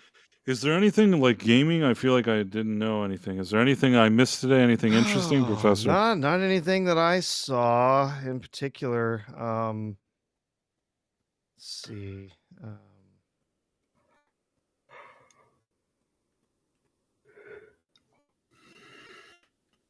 I still can't believe that RAM is going up in price. Oh, yeah, and it's going to keep going up. That's... Ooh, yeah, I'm not looking forward to paying for the upgrades for the RAM. So I'm on never my, going to be able to buy a on my new computer again, computer. according to what you're saying. Jeez. Pretty much. Well, it's going to take a little while for it to even out. It will eventually, but yeah, especially once the AI bubble pops, once that bursts. I can't wait. Yeah, but yeah. Oh, it's going to hurt the stock market, but man, it's about time because yeah, it's just some of these companies are way overvalued. But Yeah. I guess really the big news right now in gaming price is that the Metroid Prime 4 has come out for the Nintendo.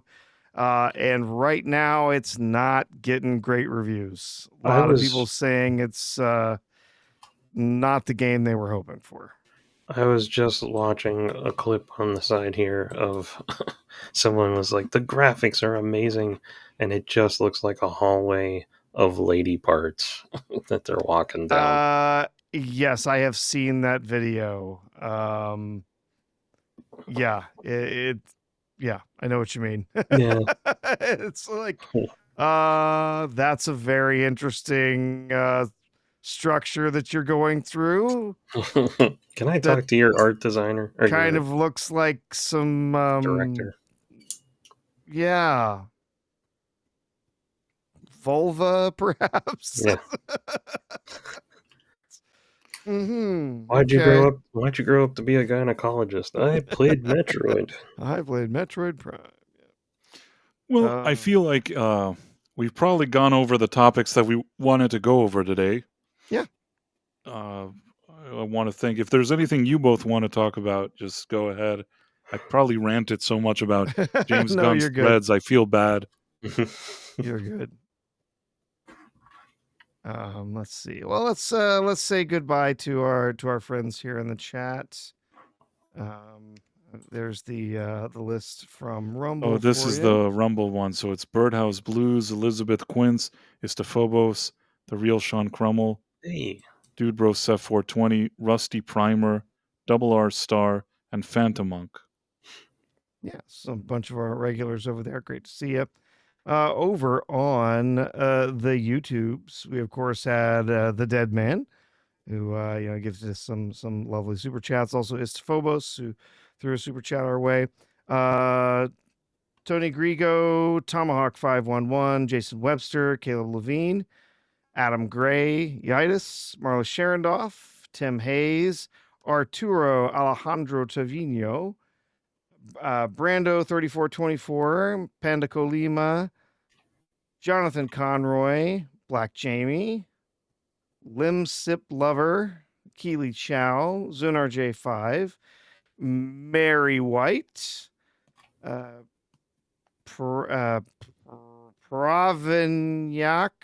3154. Man, these handles are so hard. With all the numbers and stuff. Hopefully eventually people are going to get used to, going and editing these to make them more readable. Man. E. Clay Thomason, Lasher, The Real Sean Crummel, Badfoot, Jim Noxious, Samsung, and Sergeant Giratina. So yeah, great to see all of you here with us this evening. Wonderful to have you. I appreciate you joining us. And what? Anything else, Bryce?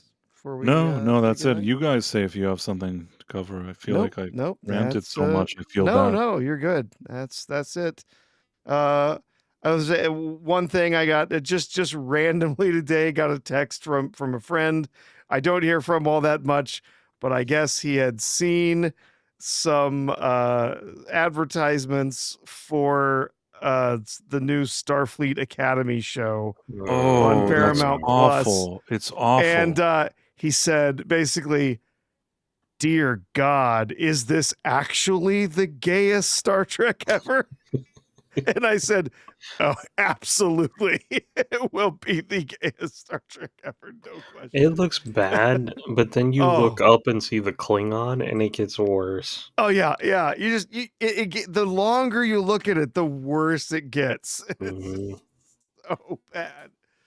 Oh, it's just just an absolute disaster. And I basically said, yeah, I'm not, because he's kind of been watching some of the new Star Trek. Oh, it's not that bad. Oh, it's not that terrible. It's not as bad as people say. And he did agree with me that Section 31 was just ass cancer, and I told him, I said, I'm not watching it. I don't care what it is. I don't care if it's the only Star Trek on TV. I'm not watching anything else, Kurtzman. Period. You can forget it. I don't care. So, It's by the just way, this is awful. just funny what you just said. If you see that, healed versus babyface, like said something about it, and then uh, Gary answered, "Is this the gayest Star Trek ever?" Is this the gayest Star Trek ever? Funny how this is already like a meme with that guy, Yeah. but yeah, that's exactly it. This looks Oh. so awful. This is so disrespectful and so shitty. How could they say that this is Star Trek? This is terrible. Yeah, it's terrible. It's It's absolutely awful. Yeah. Oh well. It's like Dawson's Creek or something. Yeah. Right, With exactly. With the gay non-binary or whatever Klingon in there. Like, oh jeez, just stop. Oh, the worst. Okay, let's Jason call it a Webster. night. Let's yeah. Just final Go ahead. quote. I'm writing 2 books on late 20th century popular culture and Asian cinema. Good luck, Jason Webster. Yeah. One of those characters is supposed to be a hologram. Makes no sense. Think that'll be the least of that series' worries. Thanks for the late entertainment, fellas. Thank you. And yeah, I think that is and then final thing, Gene Roddenberry is spinning like a rotisserie chicken in his grave. Oh yeah. Probably right. Oh well. Well, on But that to be fair, Gene Roddenberry would have hated Deep Space Nine and Enterprise too. So yeah, for him, those were two like out there. Like Yeah. seeing like if you would have brought Gene Roddenberry and showed him like season 1 of like Picard, he probably would have been so pissed. He would have had an aneurysm. He would have. That would have been it. Like if you could revive him, bring him back to watch this, like he would again. You know what I'm saying? Yeah, oh, yeah. Anyhow, yeah, it was nice. We looked at that. If there's anything you guys want to plug or talk about or do.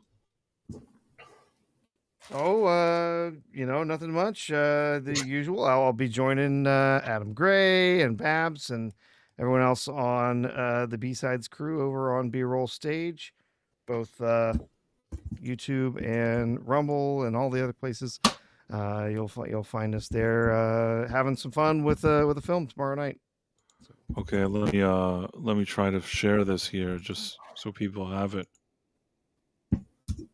on YouTube. B-roll stage, and then I want to try the Rumble one. Oh, I should have done YouTube and Rumble. Okay, I know what I'm doing now. I'm not an amateur. Sean, let me find your Crumbs comic thing. Ooh. Shop. Do you guys see they put up a RoboCop statue in Detroit? That statue has been around for a long time, and they couldn't put it up, and now I guess they finally put it up. Mm-hmm. Nice. And I keep getting people keep posting it. Like last night or something. This has been like an ongoing saga for years. That statue, by the way. Mm-hmm. Let me see for a second. RoboCop statue. Here it says, I'm going to share it now. It says, after nearly 15 years of planning, casting, fits, starts, snags, and delays, Detroit's RoboCop statue is upright at Eastern Market. Yeah, there was a problem with this. I remember for years reading that they're trying to make this happen, and there were so many issues. So it's funny how they finally got it done. But yeah, I love it. Like that's what they need to put like RoboCop statues everywhere. But on that, go check out my comic. And that's his comic, and I put the link to Price Professor, 2 guest moderators, and everyone in chat. Stay happy, healthy, and safe. Thank you very much, Jason Webster. I think that at this point we can all be on our way. All right. Indeed. Yeah. Bye. Well, take care. Take care.